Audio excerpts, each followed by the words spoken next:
শাহিদ শুনে তাদের মন কেমন জানি ভয় ঢুকল।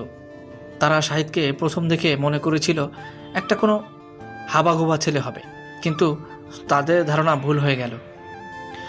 হকি স্টিকের বাড়ি খাওয়ার পরেও সে হাসতে থাকে, তার মধ্যে নিশ্চয়ই কোনো রহস্য আছে। একজন শাহিদের দিকে সন্দেহের দৃষ্টিতে তাকিয়ে বলল, এই, তোকে দেখে কেমন যেন সন্দেহ সন্দেহ হচ্ছে, তুই কে বলতো? শাহিদে তাদের পাশে হাঁটতে হাঁটতে বলল, আমি কে তা তোরা জানতে পারলে এখানে স্থির থাকতে পারবি না। যার জন্য আজকে পুরো দেশ আতঙ্কিত, আমি সেই ব্যক্তি,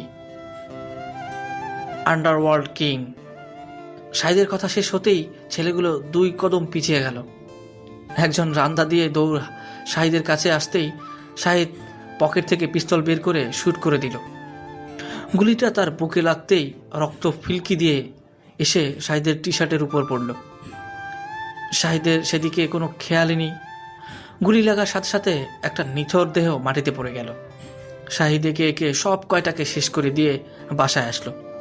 শাহিদের টি শার্টে রক্ত দেখে শাহিদের আম্মু বলল, বাবা, তোর কি হয়েছে? তোর শার্টে রক্ত কেন? শাহিদ টি শার্টের দিকে তাকিয়ে দেখে চমকে উঠল। পুরো টি শার্টের সামনের দিকটায় রক্ত ভরে গেছে। রাস্তায় অন্ধকারে থাকায় সে বুঝতে পারেনি। শাহিদ কি বলবে ভেবে পাচ্ছে না। তার আম্মু তার দিকে উৎসুকভাবে তাকিয়ে আছে, সাথে তিশা আর মামিও।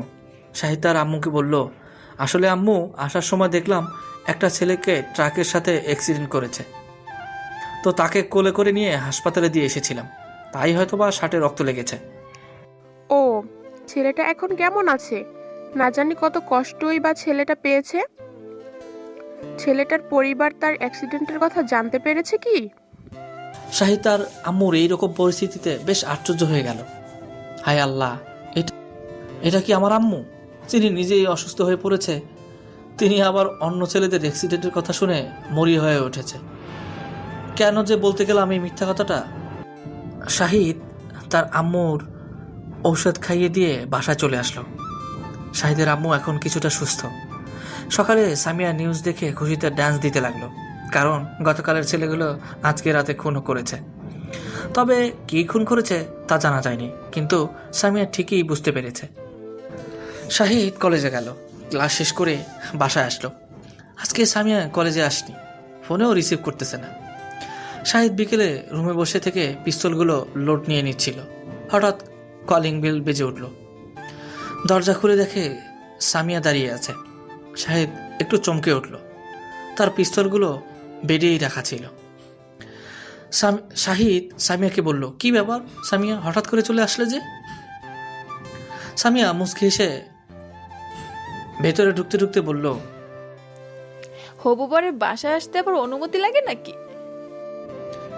আরে না, সেটা কখন বললাম। শাহিদ লক্ষ্য করলো সামিয়া তার রুমের দিকেই যাচ্ছে। শাহিদের সামিয়াকে কেমন জানি সন্দেহ হচ্ছে। শাহিদ সামিয়াকে রুম থেকে ফেরানোর জন্য বলল, সামিয়া জানো, আমার না খুব ক্ষুধা লেগেছে। সামিয়া শাহিদের কাছে এসে বলল, মানে দুপুরে লাঞ্চ করনি? না, রান্না করতে ভালো লাগে না। ঠিক আছে, চলো আমি রান্না করতেছি। ওকে চলো। শাহিদ সামিয়াকে নিয়ে রান্নাঘরে চলে গেল। সামিয়া রান্না করতেছে আর শাহিদ সামিয়াকে পিছন থেকে জড়িয়ে ধরে আছে। শাহিদ সামিয়াকে বলল, তুমি একটু থাকো, আমি রুম থেকে আসতেছি, কেমন? সামিয়া ডিম ভাজতে ভাজতে বলল, ঠিক আছে, যাও। শাহিদ রান্নাঘর থেকে বের হয়ে একটা হাঁপ ছাড়ল। দেরি না করে রুমে এসে বেড থেকে পিস্তলগুলো নিয়ে ড্রয়ারের মধ্যে রেখে লক করে রাখলো। এরপর সামিয়ার সাথে লাঞ্চ করে রুমে এসে দুজনেই আড্ডা দিতে লাগলো। শাহিদের ফোনে কল আসলো। শাহিদ ফোন হাতে নিয়ে দেখলো সিফাত ফোন দিয়েছে। ফোনটা নিয়ে বারান্দা চলে আসলো। সামিয়ার সামনে কথা বললে সামিয়া সন্দেহ করতে পারে। শাহিদ রুম থেকে বের হয়ে যাওয়ার পর সামিয়া শাহিদের রুমে ভালোভাবে দেখতে লাগলো।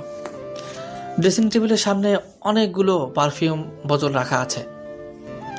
অ্যাকুরিয়ামে 3টা মাছ রাখা আছে। মাছগুলো খেলা করতেছে, বেশ ভালোই লাগতেছে।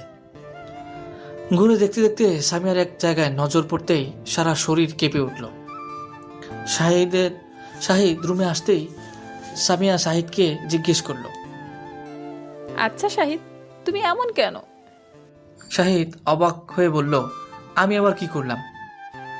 এই যে বাসাতে চাকচিক্যময় হয়ে থাকো আর কলেজে গেলে খ্যাত হয়ে যাও, নিজের বাসা রেখে ভাড়া বাসাতে থাকো, আর গতকাল তো কিছুই বললে না। শাহিদ মুচকি এসে বলল, সেটা না হয় অজানাই থাক। থাক, তোমাকে কিছু বলতে হবে না। শাহিদ সামিয়ার গালে হাত রেখে বলল, রাগ করো না প্লিজ, তোমাকে পরে বলবো, কেমন? চলো, আমাকে দেখতে যাব। ঠিক আছে চলো। শাহিদ সামিয়াকে নিয়ে তার আম্মুর কাছে আসলো। সামিয়া শাহিদের আম্মুকে দেখে জড়িয়ে ধরলো। আন্টি কেমন আছেন? আলহামদুলিল্লাহ। আম্মু, তুমি কেমন আছো? আমিও ভালো আছি। তোমার মা কেমন আছে? সামিয়া মন খারাপ করে বলল। আমার আম্মু বেঁচে নেই। শাহিদের আম্মু সামিয়াকে কাছে টেনে নিয়ে বলল, কে বললো তোমার আম্মু নেই? আমিও তোমার আম্মু, এখন থেকে আমাকে আম্মু বলে ডাকবে। ঠিক আছে আম্মু। শাহিদ সামিয়াকে বাসায় রেখে অফিসে আসলো। অফিসে এসে দেখলো মিটিং রুমে সবাই শাহিদের জন্য ওয়েট করতেছে। মিটিংয়ে পুলিশ কমিশনারও উপস্থিত আছে। তিনি আজকে মিটিংয়ের আয়োজন করেছেন। শাহিদ তার চেয়ারে বসলো। তার পাশের চেয়ারে বসে আছে শাহিদের মামা, পুলিশ কমিশনার। শাহিদের মামা মাইক্রোফোন হাতে নিয়ে বলল, আজকে মিটিংয়ের মূল বিষয় হলো ইউডব্লিউ কিং। ইউডব্লিউ কিং এর কথা শুনে শাহিদ চমকে উঠে তার মামার দিকে তাকালো। শাহিদের মামা শাহিদকে চোখ টিপ দিয়ে শান্ত থাকতে বলল আর বলতে লাগলো, আপনারা জানেন বর্তমান দেশের মধ্যে সবচেয়ে বেশি সন্ত্রাসী কর্মকাণ্ডে জড়িত আছে টাইগার গ্যাং। এটা এমন একটা ভয়ঙ্কর গ্যাং যাদের কোনো ব্যবস্থা আমরা করতে পারিনি। কিছু বললে তারাই আমাদের ব্ল্যাকমেল করে। তাই বলে কিন্তু এই গ্যাংকে কেউ থামিয়ে রাখতে পারেনি তা নয়, এই গ্যাংকে থামিয়ে রেখেছে একমাত্র ইউডব্লিউ কিং। আপনারা প্রতিদিনই হয়তোবা নিউজ দেখতেছেন, ইউডব্লিউ কিং প্রতিদিন টাইগার গ্যাংয়ের লোকদের হত্যা করতেছে। কয়েকদিন আগে আপনারা জানতে পেরেছেন পতেঙ্গা বন্দর থেকে কয়েকটা মেয়ে এবং কিছু অস্ত্র পাচারকারীর হাত থেকে রক্ষা করেছে ইউডব্লিউ কিং, যেটা কোনো সামরিক বাহিনীও পায়নি, কোনো নিরাপত্তা বাহিনীও পায়নি। কথাগুলো বলার উদ্দেশ্য হলো এই, ইউডব্লিউ কিং হলো কোনো সন্ত্রাসী বা কিলার নয়, সে একজন পুলিশ অফিসার। কমিশনার কথা শুনে প্রত্যেক অফিসার অবাক হয়ে গেল। একজন দাঁড়িয়ে বলল, স্যার, এটা কিভাবে সম্ভব? একজন পুলিশ অফিসার কি করে ইউডব্লিউ কিং হতে পারে? সেটার সময় হলেই বলে দেব। তবে সে যদি আপনাদের কাছে সাহায্য চায় তাহলে তাকে সাহায্য করা আপনাদের একান্ত কর্তব্য, কেননা সে কোনো সাধারণ অফিসার নয়, তাকে এই কাজের জন্য রাষ্ট্রপতি নিজেই নির্বাচন করেছেন। আর হ্যাঁ মিস্টার শাহিদ হাসান, ইউডব্লিউ কিং সম্পর্কে যদি আপনার কিছু বলার থাকে, তাকে সাহায্য করার ক্ষেত্রে যদি আপনার কিছু বলার থাকে তাহলে আপনি বলতে পারেন। শাহিদ এতক্ষণ থেকে শুধু শুনতেই ছিল। দাঁড়িয়ে বলতে লাগলো, হ্যাঁ, ইউডব্লিউ কিংকে সাহায্য করাটা আমাদের কর্তব্য। সে তার নিজের সবটা দিয়ে একটাই যদি টাইগার গ্যাংয়ের মতো শক্তিশালী গ্যাংয়ের সাথে লড়তে পারে, তাহলে আমরা কেন এত বড় ফোর্স নিয়ে তাকে সাহায্য করতে পারবো না? আমরা যদি টাইগার গ্যাংকে প্রত্যক্ষভাবে কিছু বলি, তার বিরুদ্ধে কিছুই করার চেষ্টা করি, তাহলে আমাদের উপর বা আমাদের ফ্যামিলির উপর হামলা করবে। পূর্বে করেও ছিল তারা এমনটা। এক্ষেত্রে আমরা যদি ইউডব্লিউ কিংকে সাহায্য করার মাধ্যমে পরোক্ষভাবে টাইগার গ্যাংয়ের বিরুদ্ধে লড়তে পারি বা কিছু করতে পারি, তাহলে এটা আমাদের দেশের জন্য অনেক। আমি কমিশনার স্যারকে বলতে চাচ্ছি, আমি সম্পূর্ণভাবে ইউডব্লিউ কিংকে সাহায্য করতে রাজি আছি। আপনারা কি বলেন? আমরা রাজি আছি স্যার। গুড। ঠিক আছে, তাহলে আপনাদের কিছু বলা থাকলে বলতে পারেন। আর কেউ তেমন কিছু বলল না। মিটিং শেষ করে শাহিদ বাসায় চলে আসলো। সকালে কলেজে এসে ক্লাস করলো। ক্লাস শেষ করে সামিয়াকে নিয়ে ক্যাম্পাসে বসলো। কিছুক্ষণ আড্ডা দিয়ে বাসায় আসলো। 1 মাস অতিবাহিত হয়ে গেল। টাইগার গ্যাংয়ের অনেক লোককে খুন করেছে এবং তাদের মনের মধ্যে আতঙ্ক সৃষ্টি করেছে ইউডব্লিউ কিং। তবে এখন পুলিশ ইউডব্লিউ কিং সম্বন্ধে পুরোপুরি ঠান্ডা। শাহিদ সামিয়াকে খুবই ভালোবাসে ফেলেছে। সামিয়াও শাহিদকে কেয়ার, কি করতেছে না করতেছে, খাওয়া দাওয়া করতেছে কিনা, সব খবর নিচ্ছে। সামিয়া শাহিদের আম্মুর সাথেও বেশ ভালোইভাবে জমিয়েছে। সামিয়া মাঝে মাঝে শাহিদের বাসায় চলে আসে। বিকেলে সামিয়া শাহিদের কোলে মাথা রেখে বলল, শাহিদ, তুমি যদি আমাকে ছাড়া অন্য কাউকে বিয়ে করে নাও, তাহলে কি এইরকম করে ভালোবাসবে? শাহিদ সামিয়ার কপালে চুমু দিয়ে বলল, এই মনে শুধু তোমার জায়গা আছে, আর আমি তোমাকে ছাড়া অন্য কাউকে বিয়ে করব না, বুঝলে? যদি আমি কখনো তোমাকে ছেড়ে যাই? কথাটা শুনে শাহিদের বুকে ধরফর করতে লাগলো। মুখের কোণায় একটু হাসি ঝুলিয়ে বলল। সামিয়া কিছু না বলে শাহিদের চোখের দিকে তাকিয়ে আছে। শাহিদও সামিয়ার চোখের দিকে তাকিয়ে আছে। দুজনেই কোনো এক ঘোরের মধ্যে আছে। হঠাৎ করে শাহিদ সামিয়াকে জড়িয়ে ধরে কান্না করতে করতে বলল, প্লিজ সামিয়া, তুমি যেন আমাকে কখনো ছেড়ে যেও না, আমি তোমাকে ছাড়া বাঁচব না। সামিয়া চোখ দিয়েও পানি পড়তেছে। সামিয়া শাহিদের মাথা হাত বুলিয়ে দিতে দিতে বলল, প্লিজ কান্না করো না, আমি তোমাকে ছাড়া কোথাও যাব না। শাহিদ কান্না করতে করতে বলল, আমার মনের মধ্যে ভয় হচ্ছে সামিয়া, আমি মনে হয় তোমাকে হারিয়ে ফেলবো। হয়তোবা একটু বেশি ভালোবেসে ফেলেছ, এজন্যই হারানোর ভয়টা বেশি। সামিয়াকে বাসায় নামিয়ে দিয়ে বাসায় আসলো শাহিদ। রাতে শহীদের ফোনে আবির ফোন দেয়। শহীদ রিসিভ করতেই আবির বলল, স্যার আপনি ফ্রি আছেন? আপনার সাথে জরুরি কথা আছে। হ্যাঁ বলো। স্যার আপনি আগামীকাল রাতে টাইগার গ্যাংয়ের লিডার তাদের একটা আড্ডাখানায় আসবে। খুব ভালো তো। হ্যাঁ স্যার, বাট একটা সমস্যা আছে স্যার। কি সমস্যা বলো? স্যার আপনারা বাবা সহ আরও কয়েকজন অফিসারকে কালকে তারা কিডন্যাপ করবে। আর কিডন্যাপ করার কারণ হলো টাইগার গ্যাংয়ের লিডার জানতে পেরেছে যে ইউডব্লিউ কিং সম্পর্কে আপনার বাবা জানে। এই জন্যই তাদেরকে মেরে ফেলার হুমকি দিয়ে আপনার সব কিছু জেনে নেবে। এসব জানিয়েছে আমাদের গোয়েন্দা সংস্থার প্রধান শাহরিয়ার কবির। শাহিদ হাসতে হাসতে বলল, তাহলে তো আমার খেলা আরো সহজ হয়ে গেল। নো প্রবলেম, আগামীকাল তুমি সবাইকে আমাদের আড্ডায় আসতে বলো। ঠিক আছে স্যার। ফোন রেখে শাহিদ জোরে জোরে হাসতে লাগলো। কতদিন পর আজ তার মনের ক্ষুধা মিটবে। আর হ্যাঁ, শাহরিয়ার কবির হলো গোয়েন্দা সংস্থার প্রধান, কিন্তু সে ইউডব্লিউ কিং এর একজন গোয়েন্দা। তবে সে এখনো ইউডব্লিউ কিংকে দেখেনি। তাকে দায়িত্ব দিয়েছে কমিশনার। সকালে নাস্তা করে কলেজে গেল। আজকে তার মামাকে নিরাপত্তা দেওয়ার জন্য কয়েকটা কুরু রেখে দিয়েছি শাহিদ। যদিও তার মামা এই সম্পর্কে কিছুই জানে না। আজকে সামিয়ার বাবা ক্লাস নিতে আসেনি। সামিয়াকে জিজ্ঞেস করলো, সামিয়া বলল আজকে তার বাবা কোনো এক জরুরি কাজে আছে, তাই সে আসবে না। শাহিদ ক্লাস শেষ করে বাসায় আসলো। রাতে তার ড্রেস পরে নিল। প্যান্টের দুই পকেটে দুইটা পিস্তল আর জুতোয় একটা, আর সিক্রেট পকেটে নিল সিজার ব্লেড। সামিয়া বারবার ফোন দিচ্ছে, কিন্তু শাহিদ ফোন রিসিভ করে কথা বলার মুডে নাই। কিন্তু দীর্ঘ সময় অপেক্ষা করে সে আজকের মতো এই সময়টা পেয়েছে, যে সময়ের জন্য সে নিজের জীবন থেকে কয়েকটা বছর অন্ধকারে কাটিয়েছে। বাসা থেকে বের হয়ে একটা ব্ল্যাক কালারের গাড়িতে উঠে বসলো। গাড়ি চলতে শুরু করলো তার আড্ডাখানায়। মেইন আড্ডাখানায় আসলো। সেখানে সে তার ক্রুদের নিয়ে সিক্রেট কোনো মিটিং করে। তাদের জায়গাটা হলো একটা বাসায়। বাসা বললে ভুল হবে, কোনো সিনেমা থিয়েটার, যেখানে একসাথে উপস্থিত থাকে আর 800 থেকে 900 ক্রু। প্রত্যেক বিভাগ থেকেই আসে। প্রত্যেকের জন্য চেয়ার রাখা আছে। যে যার চেয়ারে বসে পড়ে। এখন শুধু তাদের হুকুমদাতা আসতে যা দেরি। শাহিদ রুমে ঢুকতেই সবাই দাঁড়িয়ে গেল। শাহিদ তাদের চেয়ারে বসে বলল, কেমন আছেন সবাই? আশা করি আপনারা সবাই ভালো আছেন। আজকের এই রাতটা আমাদের কাছে ভেরি ভেরি ইম্পর্টেন্ট একটা রাত বা সময়। আপনারা হয়তোবা অনেকেই জানেন কি জন্য আপনাদের এখানে ডাকা হয়েছে। আজকে টাইগার গ্যাংয়ের লিডার তাদের একটা মিশনে আসবে। এখানে অনেকেই আছেন যাদের মা বোনেরা ধর্ষিত হয়েছে এই টাইগার গ্যাংয়ের লোকদের হাতে। অনেকেই খুন হয়েছে এদের হাতে। আমরা চাই দেশ যেন শান্তিতে থাকে, শান্তিতে থাকতে পারে যেন আমাদের মা বোনেরা। আপনাদের কাছে আমার একটাই অনুরোধ, আজকে আপনারা আপনাদের সবটা দিয়ে চেষ্টা করবেন তাদের বিরুদ্ধে লড়তে। আমরা সবাই রাজি আছি। ইউটিউবের সাথে সাথে ফেসবুকে আমার সাথে কানেক্ট থাকতে চাইলে আমার ফেসবুক পেজের লিংক ডিসক্রিপশনে দেওয়া আছে, পেজে লাইক দিয়ে সাথে থাকুন।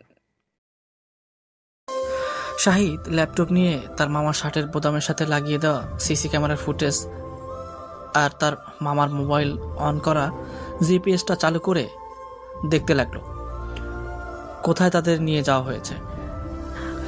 শাহিদ জিপিএস এর মাধ্যমে বুঝতে পারলো জায়গাটা শহর থেকে অনেক দূরে, কোনো নির্জন জায়গা, আর তাদেরকে রাখা হয়েছে একটা বাসাতে। ক্যামেরার ফুটেজ দেখে বুঝতে পারলো তার মামাকে একটা চেয়ারের সঙ্গে বেঁধে রাখা আছে, তার সামনে দাঁড়িয়ে আছে কয়েকটা গার্ড। শাহিদ তার ক্রুদের মিশনটা ভালোভাবে বুঝিয়ে দিয়ে গাড়ি নিয়ে বের হলো সেই বাসার উদ্দেশ্যে, যেখানে পৌঁছতে সময় লাগবে প্রায় 45 মিনিট। এখন বাজে রাত 9টা। উফ, অনেক দেরি হয়ে যাবে মনে হচ্ছে। শাহিদ জোরে জোরে ড্রাইভ করতে লাগলো। শাহিদের গাড়ি পিছনে আরো কয়েকটা গাড়ি আসতেছে। সবাই একই রোড দিয়ে গেলে সমস্যা হতে পারে বা তারা টের পেয়ে যেতে পারে। এই জন্য শাহিদ আলাদা আলাদা রাস্তা দিয়ে যাওয়ার জন্য বলছে। প্রত্যেকের মুখেই আছে একটা মাস্ক, গায়ে কোট আর মাথায় ক্যাপ। শাহিদের কোট বাদে প্রত্যেকের কোটে শাহিদের একটা ছবির ছাপ আছে, যেখানে শাহিদের চেহারার উপরে পা তুলে বসে আছে। আর ড্রেসে ছিল আজকের ড্রেসটা, মানে আন্ডারওয়ার্ল্ডের ড্রেস। 45 মিনিট পর শাহিদ গাড়ি নিয়ে পৌঁছে গেল বাসাতে। বাসা থেকে একটু দূরে গাড়ি থেকে নেমেছে। একটু পর তার সব ক্রু গাড়ি নিয়ে চলে আসলো। শাহিদ ব্লুটুথের মাধ্যমে সকলকে তাদের পজিশন মতো দাঁড়িয়ে যেতে বলল। গাড়িতে একজন বসে থেকে ল্যাপটপের মাধ্যমে শাহিদের মামার সাথে যা কিছু হচ্ছে সবকিছু শাহিদকে ব্লুটুথের মাধ্যমে জানিয়ে দিচ্ছে। শাহিদ আস্তে আস্তে বাসার গেটের সামনে গেল। গেটের সামনে 2টা গাড়ি দাঁড় করানো হচ্ছে। শাহিদের দরজা খুলে ভেতরে ঢুকে গেল। রুমের ভেতরে কয়েকটা গার্ড আছে। শাহিদকে দেখে শাহিদের দিকে গান তাক করার আগেই শাহিদ 2 হাতে 2টা পিস্তল নিয়ে তাদের কপালে শুট করে দিল। সেখানে থেকে দ্রুত তার মামাকে রুমে রাখা হয়েছে সেই রুমে খুঁজতে লাগলো। অনেক বড় বাসা হওয়ায় কোন রুমে আছে যা বোঝা মুশকিল। নিচে সব রুমের দরজা লক করা আছে। শাহিদ সিঁড়ি দিয়ে উপরে চলে গেল। একটা রুমের কাছে যেতেই কারো হাসি শুনতে পেল, আর কেউ যেন চিৎকার করতেছে। দরজা ভেঙে ভিতরে ঢুকে শাহিদের মাথায় যেন আকাশ ভেঙে পড়ল। তার সামনে পড়ে আছে গোয়েন্দা সংস্থার প্রধান শাহরিয়ার কবিরের লাশ। রুমটাতে হালকা আলো জ্বলতেছে, তবে সেই আলোতে ফেস চিনতে পারাটা ব্যাপার না। রুমের ভিতরে 3 জন ছিল। তাদের একজনের ফেস শাহিদ দেখতে পায়। সে হলো মন্ত্রী, যে ছিল রকির বাবা। তার মানে মন্ত্রী টাইগার গ্যাংয়ের লিডার। শাহিদের রাগ আরো বেড়ে গেল। শাহিদ তাদের পিছনে থাকায় তারা এখনো শাহিদকে দেখতে পায়নি। তাদের সামনে চেয়ারে বেঁধে রাখা হয়েছে শাহিদের মামাকে। মন্ত্রীর হাতে পিস্তল নিয়ে গুলি করার আগেই শাহিদ তার হাতে শুট করে দেয়। মন্ত্রীর হাত থেকে পিস্তলটা পড়ে যায়। শাহিদ চেয়ার টেনে নিয়ে পায়ের উপরে পা তুলে দিয়ে বসে পড়ল।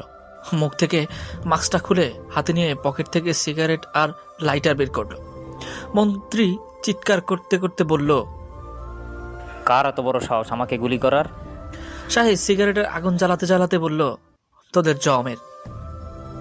শাহিদের কথা শুনে তারা 3 জন সহ শাহিদের মামাও শাহিদের দিকে তাকালো। বাকি 2 জনকে দেখে শাহিদ হতবম্ব হয়ে গেল। এটা কি করে সম্ভব? স্যার কি জন্য এখানে এসেছেন? আর সিপাতেই বা এখানে কেন? এখানে ফোর্স নিয়ে আসার কথা ছিল না। শাহিদ অবাক হয়ে শফিকুজ্জামানকে জিজ্ঞেস করলো, স্যার আপনি এখানে? শফিকুজ্জামান স্যার হাসতে হাসতে বলল, হ্যাঁ, আমি এখানে যাকে ধরার জন্য এসেছিলাম সেই এসে আমার সামনে উপস্থিত। কি কপাল আমার! মানে? সিফাত শাহিদের দিকে এগিয়ে আসতে আসতে বলল, মানেটা না হয় আমিই বলি। ইনি হলেন টাইগার গ্যাংয়ের লিডার, যার কথা মতো টাইগার গ্যাং চলে। শাহিদ সিফাতকে বলল, তাহলে তুমি এখানে কেন? হা হা হা, ইউডাব্লিউ কিং, তুমি আমাকে এখনো চিনতে পারলে না? আমি হলাম টাইগার গ্যাংয়ের লিডার শরীফুজ্জামানের একমাত্র সন্তান সিফাতুজ্জামান সিফাত। তাহলে সামিয়া কে? সামিয়া আমার মেয়ে নয়, তার বাবা ছিল আমার বন্ধু। তাকে আর তার স্ত্রীকে তাদের সম্পত্তি পাওয়ার জন্য মেরে ফেলি। সামিয়া তখন ছোট ছিল। তার প্রতি আমার এক প্রকার মায়া জন্মায়। তাকে নিয়ে এসে আমার মেয়ে হিসেবে বড় করে তুলি। তোর জন্য আমাদের ব্যবসার অনেক ক্ষতি হয়েছে।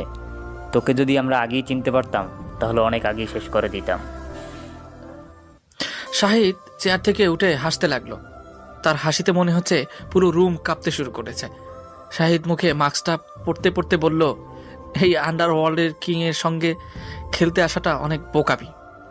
শাহিদের কথা শেষ না হতেই শিবাত শাহিদের বুকে দিয়ে পিস্তল তাক করলো, আর সাথে সাথে লাশ পড়ে গেল শিফাতের। এতে শিফাতের বাবা আর মন্ত্রী বেশ অবাক হয়ে গেল। শফিকুজ্জামান পড়ে থাকা পিস্তলটা হাতে নিয়ে শাহিদের মামার বুকে একটা শুট করলো, কিন্তু ভাগ্যক্রমে সে তার বাম হাতের বাহুতে লাগলো। শাহিদের মামা শাহিদ বলে চিৎকার করে উঠল। শাহিদ দৌড়ে তার মামার কাছে গেল। শফিকুজ্জামান মুস্কি হেসে শাহিদকে শুট করতে যাবে, তখনই আবির আর কয়েকজন কুরু রুমে ঢুকে শফিকুজ্জামানের পায়ে শুট করে দিল। সে মাটিতে পড়ে গেল। তা দেখে মন্ত্রী দৌড় দিতে যাবে, তার আগেই আবির তার পায়ে শুট করে দিল। শাহিদের অর্ডার ছিল কোনো ক্রু যেন টাইগার গ্যাংয়ের লিডারকে দেখার পর সরাসরি মেরে না ফেলে, যতই পরিস্থিতি প্রতিকূল হোক না কেন। শাহিদ আবিরকে তার মামাকে দ্রুত হাসপাতালে নিয়ে যাওয়ার জন্য ব্যবস্থা করতে বলল। শফিকুজ্জামান আর মন্ত্রীকে চেয়ারে বেঁধে রাখা হয়েছে। শাহিদ তাদের সামনে চেয়ারে বসে পড়ল। শাহিদের চোখগুলো লাল হয়ে গেছে। শাহিদ শফিকুজ্জামানকে বলল, বলো আমার বাবা তোদের কি ক্ষতি করেছিল? শফিকুজ্জামান চুপ করে বসে আছে। শাহিদ চিৎকার করে বলল, বল আমার কি ক্ষতি করেছিল? কেন আমাকে আমার বাবার আদর থেকে বঞ্চিত করেছিস? প্লিজ শাহিদ বাবা, তুমি আমাকে ক্ষমা করে দাও। শহীদ জোরে জোরে হাসতে হাসতে বলল, ক্ষমা? তাও তোদেরকে? কিন্তু একটা বিষয় জানতে আমার খুব ইচ্ছা করতেছে। সেদিন ক্লাসে তোর লোকেরা তোকে কেন কানে হাত দিয়ে উঠবস করতে চেয়েছিল? শফিকুজ্জামান তার পায়ের ব্যথার জন্য ছটফট করতেছে, আর মন্ত্রী মাথা হেলে বসে আছে। শফিকুজ্জামান নিচের দিকে তাকিয়ে বলল, তারা সেদিন আমার কথা মতোই আমাকে অপমান করতে এসেছিল। আগেও তারা এমনটা করেছিল, কেননা তারা আমার সাথে এমন করার ফলে কেউই আমাকে সন্দেহ করতো না যে আমি টাইগার গ্যাংয়ের লিডার। আমি টাইগার গ্যাং পরিচালনা করি। সবাই মনে করতো আমিও টাইগার গ্যাংয়ের লোকদের অত্যাচারের শিকার হয়েছি। আমার বাবাকে কেন মেরেছিস? শফিকুজ্জামান চুপ করে আছে। শাহিদের চোখের সামনে ভেসে উঠল তার বাবার নিথর দেহটা। কানে বাজতে লাগলো নিশির বাবাকে হত্যা করার ঘটনাটা। পিস্তল হাতে নিয়ে শফিকুজ্জামানের বুকে শুট করে দিল। এক ফুলকির রক্ত এসে শাহিদের চোখে মুখের উপরে পড়ল। এতে তার মনের ভিতরে জ্বালিয়ে থাকা প্রতিশোধের আগুন কিছুটা শান্ত হলো। শাহিদ এবার পিস্তল মন্ত্রীর দিকে তাক করল। শাহিদের দিকে করুণার চোখে তাকিয়ে আছে মুখোশের আড়ালে লুকিয়ে থাকা মন্ত্রী নামক সন্ত্রাসী। শাহিদ তার দিকে আরো ভয়ার্থক দৃষ্টিতে তাকিয়ে আছে। চোখে মুখে রক্ত লাগিয়ে থাকায় শহীদকে দেখতে কেমন যেন ভয়ঙ্কর হচ্ছে, তেমনই মনে হচ্ছে হিংস্র। কতদিন থেকে ক্ষুধার্ত আছে কে জানে। আজকে তার সামনে আছে তার ক্ষুধা মেটানোর দ্রব্য। শাহিদ মন্ত্রীর বুকে পিস্তল থেকে শুট করে দিল। মন্ত্রী চেয়ারে নিয়ে মাটিতে লুটিয়ে পড়ল। শাহিদ জোরে জোরে হাসতে লাগলো। আজকে তার প্রতিশোধ নেওয়া শেষ। এখন থেকে সে অন্ধকার থেকে আলোতে চলে আসবে। ক্রুদের মাধ্যমে লাশ 3টা শহীদ থানায় দিয়ে আসতে বলল। রাত 12টায় বাসায় এসে ফ্রেশ হয়ে তার মামাকে দেখতে গেল হাসপাতালে। ডাক্তারকে বলল, ডাক্তার আমার মামা এখন কেমন আছে? গুলি বের করে দিয়েছি, আল্লাহর রহমতে কোনো সমস্যা নেই। আগামীকাল সকালে বাসায় নিয়ে যেতে পারবেন। ধন্যবাদ ডাক্তার। আর চার্জ কত হয়েছে? ডাক্তার শাহিদের কাঁধে হাত রেখে বলল, স্যার আমাদের জন্য, আমাদের দেশের জন্য নিজের জীবন দিতে বসেছিলেন, আর আমরা তার থেকে কি বিনিময় নিতে পারি? বিষয়টা বুঝতে পারলাম না। আরে স্যার তো টাইগার গ্যাংয়ের লিডারকে মারার জন্য গিয়েছিল, আর সেখানে তো আহত হয়েছেন। এরপরে ইউডব্লিউ কিং এসে স্যারকে রক্ষা করে। শাহিদ ডাক্তারের কথা শুনে ফিক করে হেসে দিল। ডাক্তার অবাক হয়ে বলল, হাসতেছেন কেন? শাহিদ হাসি থামিয়ে বলল, সেটা পরে কোনো এক সময় বলবো। শাহিদ হাসপাতাল থেকে মামার বাসায় এসে মামি তিশা আর আম্মুকে বলল, মামার একটা জরুরি মিটিং আছে, আজকে রাতে বাসায় আসতে পারবে না। এই কথা বলে শাহিদ আবার হাসপাতালে আসলো। সকালে শাহিদ তার মামাকে নিয়ে বাসায় আসলো। হাতে ব্যান্ডেজ দেখে বাসার সবাই বেশ চিন্তিত হয়ে পড়েছে। এরপর শাহিদ তাদের রাতের সবটা বলে, শুধু সে ইউডব্লিউ কিং এটা বলেনি। তার বাসা থেকে চলে আসলো সেলুনে। সুন্দরভাবে হেয়ার কাটিং দিয়ে বাসায় এসে গোসল করে নতুন ড্রেস পরে বাইক নিয়ে রওনা দিল কলেজের উদ্দেশ্যে। আজকে আর সে কোনো খ্যাত হয়ে কলেজে যাচ্ছে না, যাচ্ছে একজন পুলিশ অফিসার হয়ে, যাচ্ছে শহীদ গ্রুপ অফ ইন্ডাস্ট্রিজের মালিক হিসেবে। আজকে কলেজে যাচ্ছে তার স্বামীকে তার কাছে নিয়ে আসার জন্য। কলেজের গেটে গিয়ে ঢুকতে সবাই শাহিদের দিকে হা করে তাকিয়ে আছে। হ্যাঁ, আর থাকবেই বা না কেন? চুলগুলো স্পাইক করা, হাতে ব্যান্ডেজ, ঘড়ি, চোখে সানগ্লাস, কানে হেডফোন, পরনে ব্ল্যাক কালারের টি শার্ট এবং এক কথায় রাজকুমার। বাইক থেকে নামতেই সবাই শাহিদের সাথে কথা বলার জন্য আসতেছে, কিন্তু শাহিদ কারো দিকে না তাকিয়ে সে তার রাজকুমারীর জন্য অধীর আগ্রহে অপেক্ষা করতেছে। সামিয়া এখনও আসতেছে না। শাহিদ ক্যাম্পাসের ঘাসের উপর 2 পা ভাঁজ করে দিয়ে বসে পড়ল। গত রাতে টাইগার গ্যাংকে শেষ করার ঘটনার সাথে তাদের শিক্ষক শরীফুজ্জামানের মুখোশ খুলে যাওয়া আর তাদের সাথে শাহিদের এমন স্মার্টনেসের আলোচনায় কলেজকে অন্যরকম পরিবেশ দান করছে। সবাই বসে থেকে টাইগার গ্যাং আর ইউডব্লিউ কিং এর কথা বলতেছে। শাহিদের কথায় কান না দিয়ে বসে থেকে নিচের দিকে তাকিয়ে ঘাস ছিঁড়তেছে। হঠাৎ একটা চিরচেনা কণ্ঠ এসে শাহিদের কানে ঢুকল। You are under arrest, underworld king mister Shahid Hasan Shahid. Shahid মাথা তুলে তাকাতেই বসা থেকে দাঁড়িয়ে গেল। তার সামনে পিস্তল আর হ্যান্ডকাপ নিয়ে দাঁড়িয়ে আছে সামিয়া। সামিয়ার পাশে আছে আরও 5 জন, তাদের হাতেও আছে পিস্তল। শাহিদ সামিয়াকে বলল, পাগলামো করতেছো কেন সামিয়া? আমি কোনো পাগলামি করিনি, পাগলামি করেছিস তুই। পাগলের মতো তুই আমার পাতা ফাঁদে পা দিয়েছিস। শাহিদ অবাক হয়ে বলল, মানে? আমি হলাম সিআইডি অফিসার, সিলেট থেকে এখানে এসেছি তোকে ধরার জন্য। আমি জানতে পেরেছি ইউডব্লিউ কিং এই কলেজে ভর্তি হয়েছে। বাবাকে বলে এখানে ভর্তি হওয়ার ব্যবস্থা করি, আর তোকে মিথ্যে বলেছিলাম আমি বুয়েট থেকে ট্রান্সফার হয়ে এসেছি। বাবার মুখে তোর কথা শুনে আমার তোর উপর আরও সন্দেহ হয়, কেননা যেখানে ভয়ে কেউ টাইগার গ্যাংয়ের লোকদের সাথে কথা বলতে পারে না, আর তোর মতো খ্যাতমার্কা ছেলে কিভাবে তাদের কাছে বাধা দিতে পারে। তারপরে শুনলাম সেই ছেলেগুলোকে সেই রাতে ইউডব্লিউ কিং হত্যা করেছে। কয়েকদিন রাস্তায় যে ছেলেগুলো আমাকে ইপটিজিং করেছিল, আমার শরীরে হাত দিয়েছিল, সেদিন রাতে তারাও ইউডব্লিউ কিংয়ের হাতে খুন হয়। এতে তোর উপর আমার সন্দেহটা আরও বেশি হয়। তার কয়েকদিন পর তোর সাথে দেখা করার জন্য তোর বাসায় গিয়েছিলাম। একটা ফোন আসাতে তুই বারান্দায় চলে গিয়েছিলি। আমি তোর রুমটা ঘুরে ঘুরে দেখার সময় তোর কয়েকটা মাস্ক দেখতে পেয়েছিলাম। তখন আমি আরও শিওর হই তুই ইউডব্লিউ কিং। এরপর সব সময় তোর প্রতি নজর রাখতাম। গতরাতে যখন তুই আমার ফোন না ধরো তখন আমার সন্দেহ হয়। আমি গাড়ি নিয়ে তোর বাসায় যাই, আর সেখানে একটি গাড়ি দেখতে পাই। সেই গাড়িটাকে ফলো করতে করতে একটা বাসায় চলে যাই। সেখানে কিছু সময় থাকার পর আবার সেই গাড়িটা ফলো করতে করতে শহর থেকে বেশ দূরে চলে যাই। সেখানে গিয়ে তুই গাড়ি থেকে নেমে ভিতরে চলে যাস। তুই চলে আসার পর আমি সেখানে গিয়ে দেখি আমার বাবার লাশ পড়ে আছে। কথাগুলো বলে সামিয়া কান্না করতে লাগলো। সামিয়া কান্না করতে করতে আবার বলতে লাগলো, তোকে আমার ভালোবাসার ফাঁদে ফেলে তোর কাছে যাই।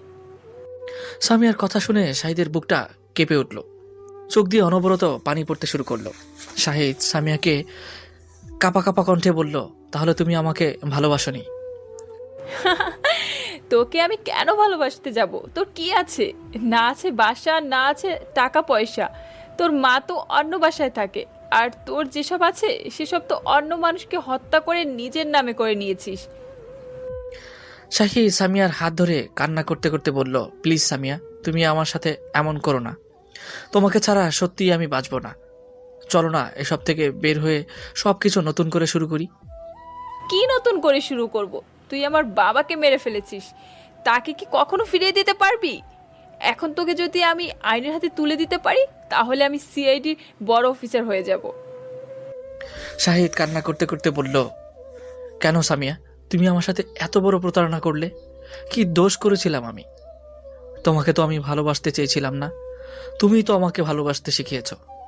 আর আজ তুমি সেই ভালোবাসা দিয়ে আমাকে ব্যবহার করতেছ শুধুমাত্র তোমার যোগ্যতা অর্জন করতে, একজন বড় অফিসার হওয়ার জন্য। বেশ, নাও, তুমি আমাকে ধরতে এসেছে, ধরো, লাগাও আমার হাতে হাত করা।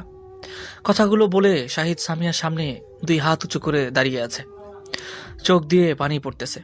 কলেজের সব স্টুডেন্ট তাদের এই সব কাহিনী দেখতেছে, কেউ আবার ভিডিও করতেছে।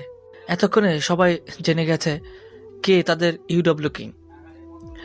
সামিয়ার সাথে আসা সিআইডি গুলো শাহিদের দিকে পিস্তল তাক করে আছে। সামিয়া যখন শাহিদের হাতে হাত করা পরাবে তখন শাহিদের হাত কাঁপতেছিল।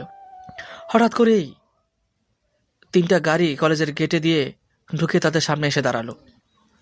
গাড়ি থেকে বের হয়ে আসলো ঢাকা জেলার সকল থানার এসআই এবং ওসি। একজন ওসি গাড়ি থেকে নেমে চিৎকার দিয়ে সামিয়াকে বলল, মিস সামিয়া, আপনি কি করতেছেন এসব? কেন স্যার, একজন খুনিকে ধরতে এসেছি। ওসি শাহিদের সামনে এসে স্যালুট করলো। সাথে সাথে বাকি পুলিশ অফিসারগুলো এসে শাহিদকে স্যালুট করলো। সামিয়া তো অবাক হয়ে গেল।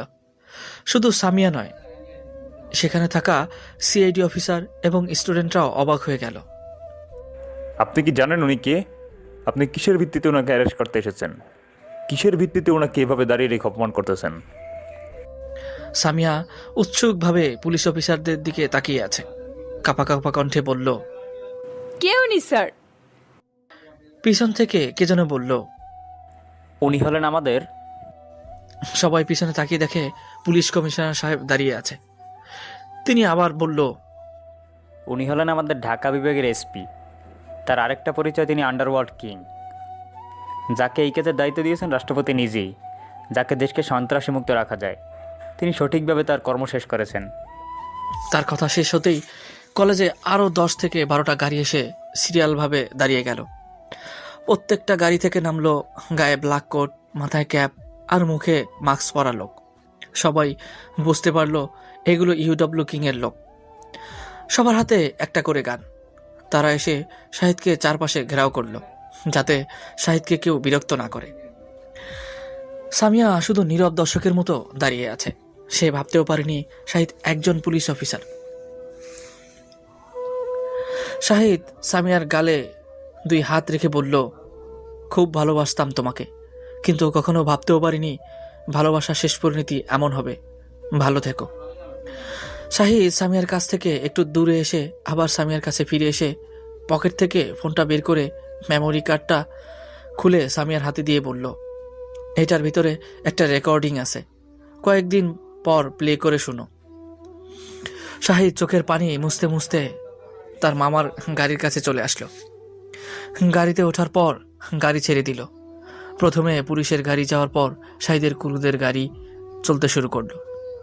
মেমোরি কার্ডে ছিল গত রাতের সিফাতের কথা থেকে শুরু করে সিফাতের বাবার কথা, সব রেকর্ডগুলো।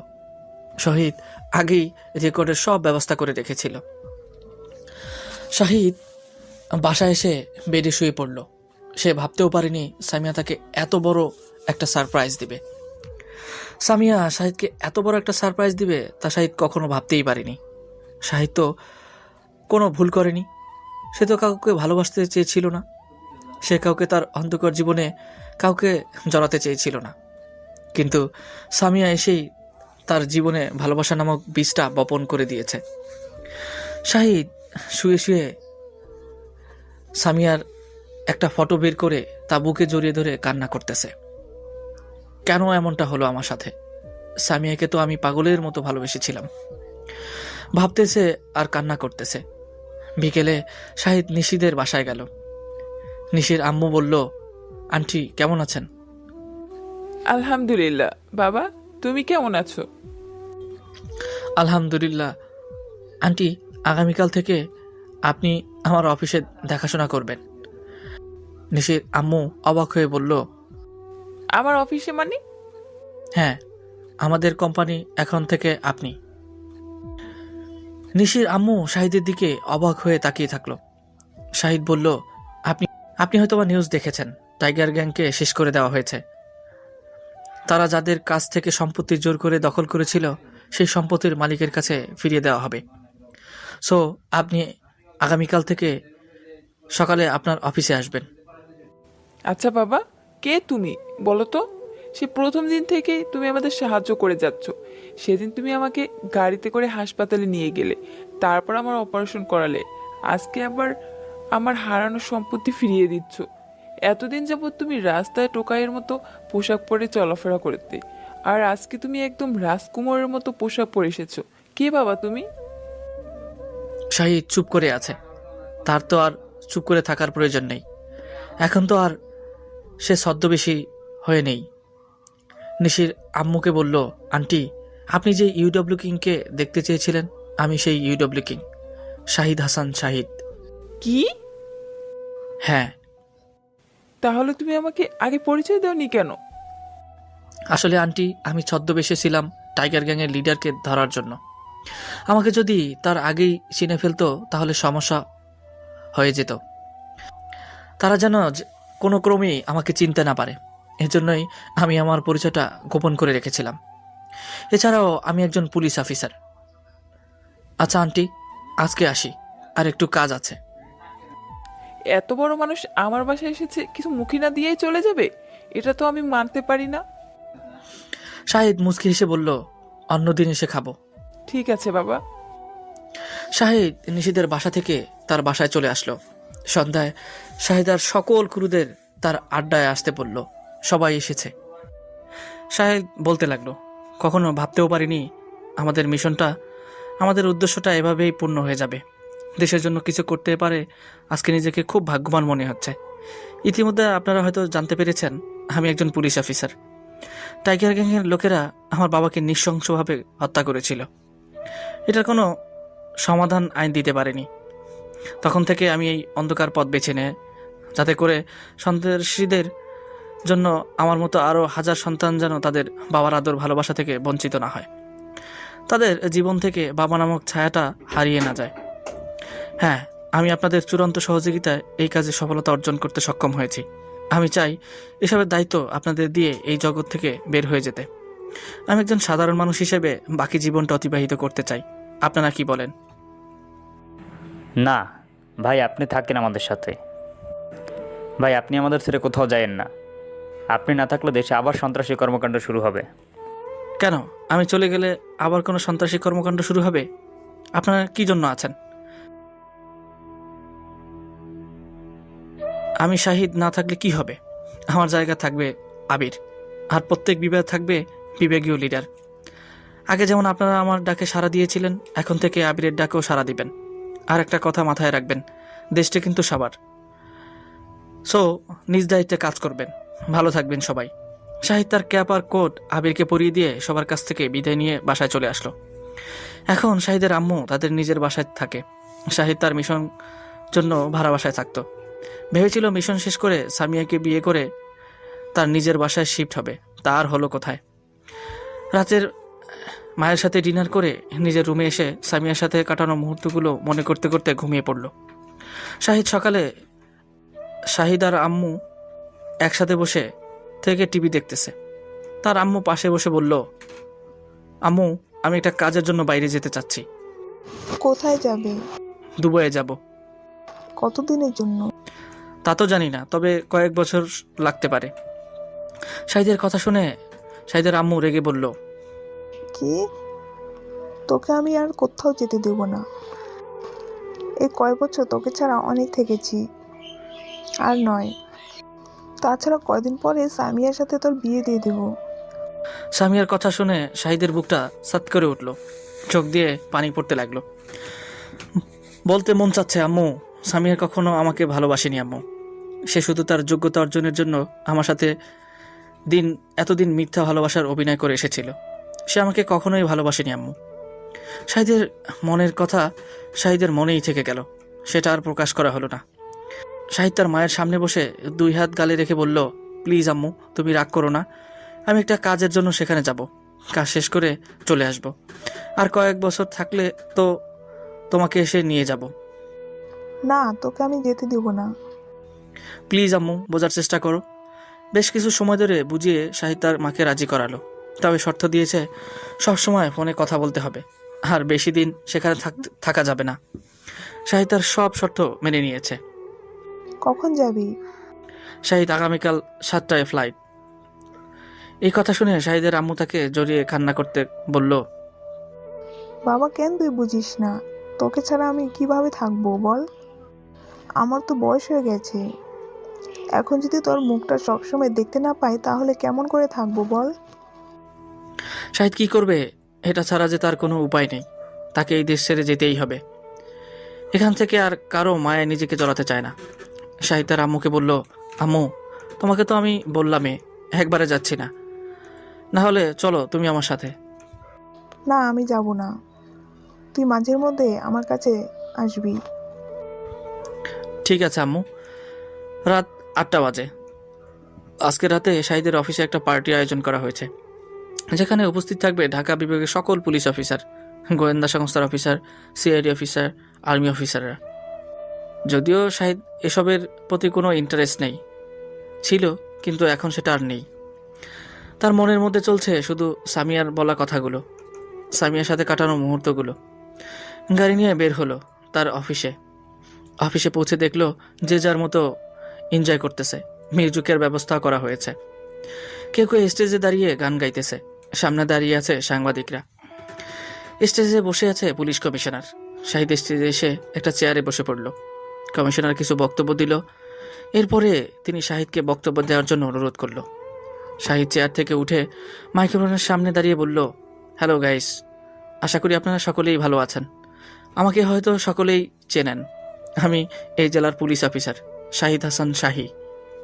আপনারা হয়তো আমার আরও একটা পরিচয় জানতে অধীর আগ্রহে বসে আছেন। হ্যাঁ, আমি আন্ডারওয়ার্ল্ডের কিং শাহিদ হাসান শাহী, যেটার মাধ্যমে হারিয়ে গেছে আমার জীবন থেকে 5টি বছর। আফসোস নেই, কেননা আমি এই দেশকে সন্ত্রাসমুক্ত করতে চেষ্টা করেছি। জানি না কতটুকু পেরেছি, তবে এই বাংলার বুকে আর যেন কোনো সন্ত্রাসী কর্মকাণ্ড শুরু হতে না পারে, সেই দায়িত্ব আপনাদের। এখানে অনেক পুলিশ, গোয়েন্দা সংস্থা, সিআইডি কথা বলাতেই শাহিদের নজর পড়ল একটা চেয়ারে বসে থাকা সামিয়া নামক কোনো অবিশ্বাসীর উপর।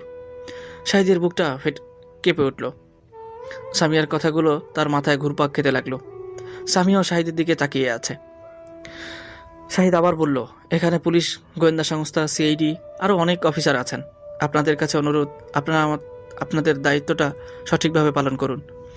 আমি আন্তরিকভাবে দুঃখিত যে অনেক কথা বলার জন্য এসেছিলাম, কিন্তু কেন জানি কথা বলতে মন চাচ্ছে না। আমি মানসিকভাবে অসুস্থ। পরিশেষে একটা কথাই বলি, আপনারা কেউ আইনের পোশাক পরে বেআইনি কাজ করবেন না, কারো সাথে কখনো প্রতারণা করবেন না। ভালো থাকবেন সবাই। শাহিদ চেয়ারে এসে বসে পড়ল। এরপর অফিসাররা বক্তব্য দিতে লাগলো।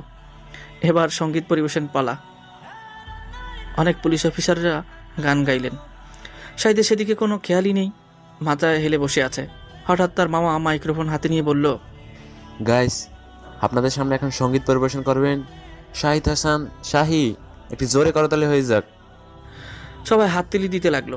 শাহিদ তো তার মামার উপরে জেগে শেষ। কি হয়েছে, কি হচ্ছে কি তার সাথে? এমনিতেই বক্তব্য দেওয়ার মানসিকতা নেই, আর গান বলার জন্য অনুরোধ করছে। শাহিদ বসেই আছে। শাহিদকে বসে থাকতে দেখে স্টেজের সামনে বসে থাকা শ্রোতারা চিৎকার করতে লাগলো। শাহিদের চিৎকারের কারণ হলো শাহিদকে গান গাইতে হবে। ইচ্ছা না থাকা সত্ত্বেও শাহিদ মাইক্রোফোনের সামনে আসলো।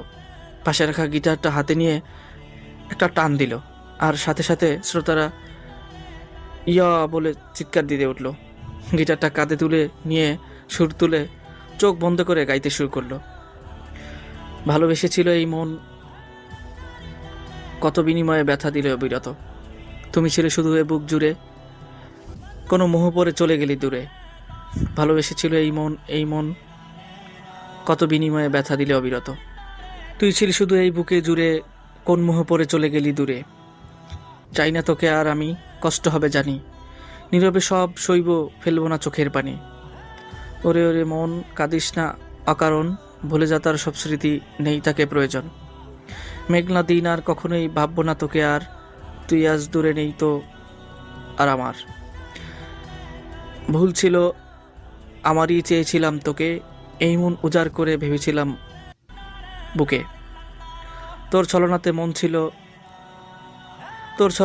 ছিল যে অচেতন, পারিনি আমি বুঝতে, সইতেছি তাই এ দহন।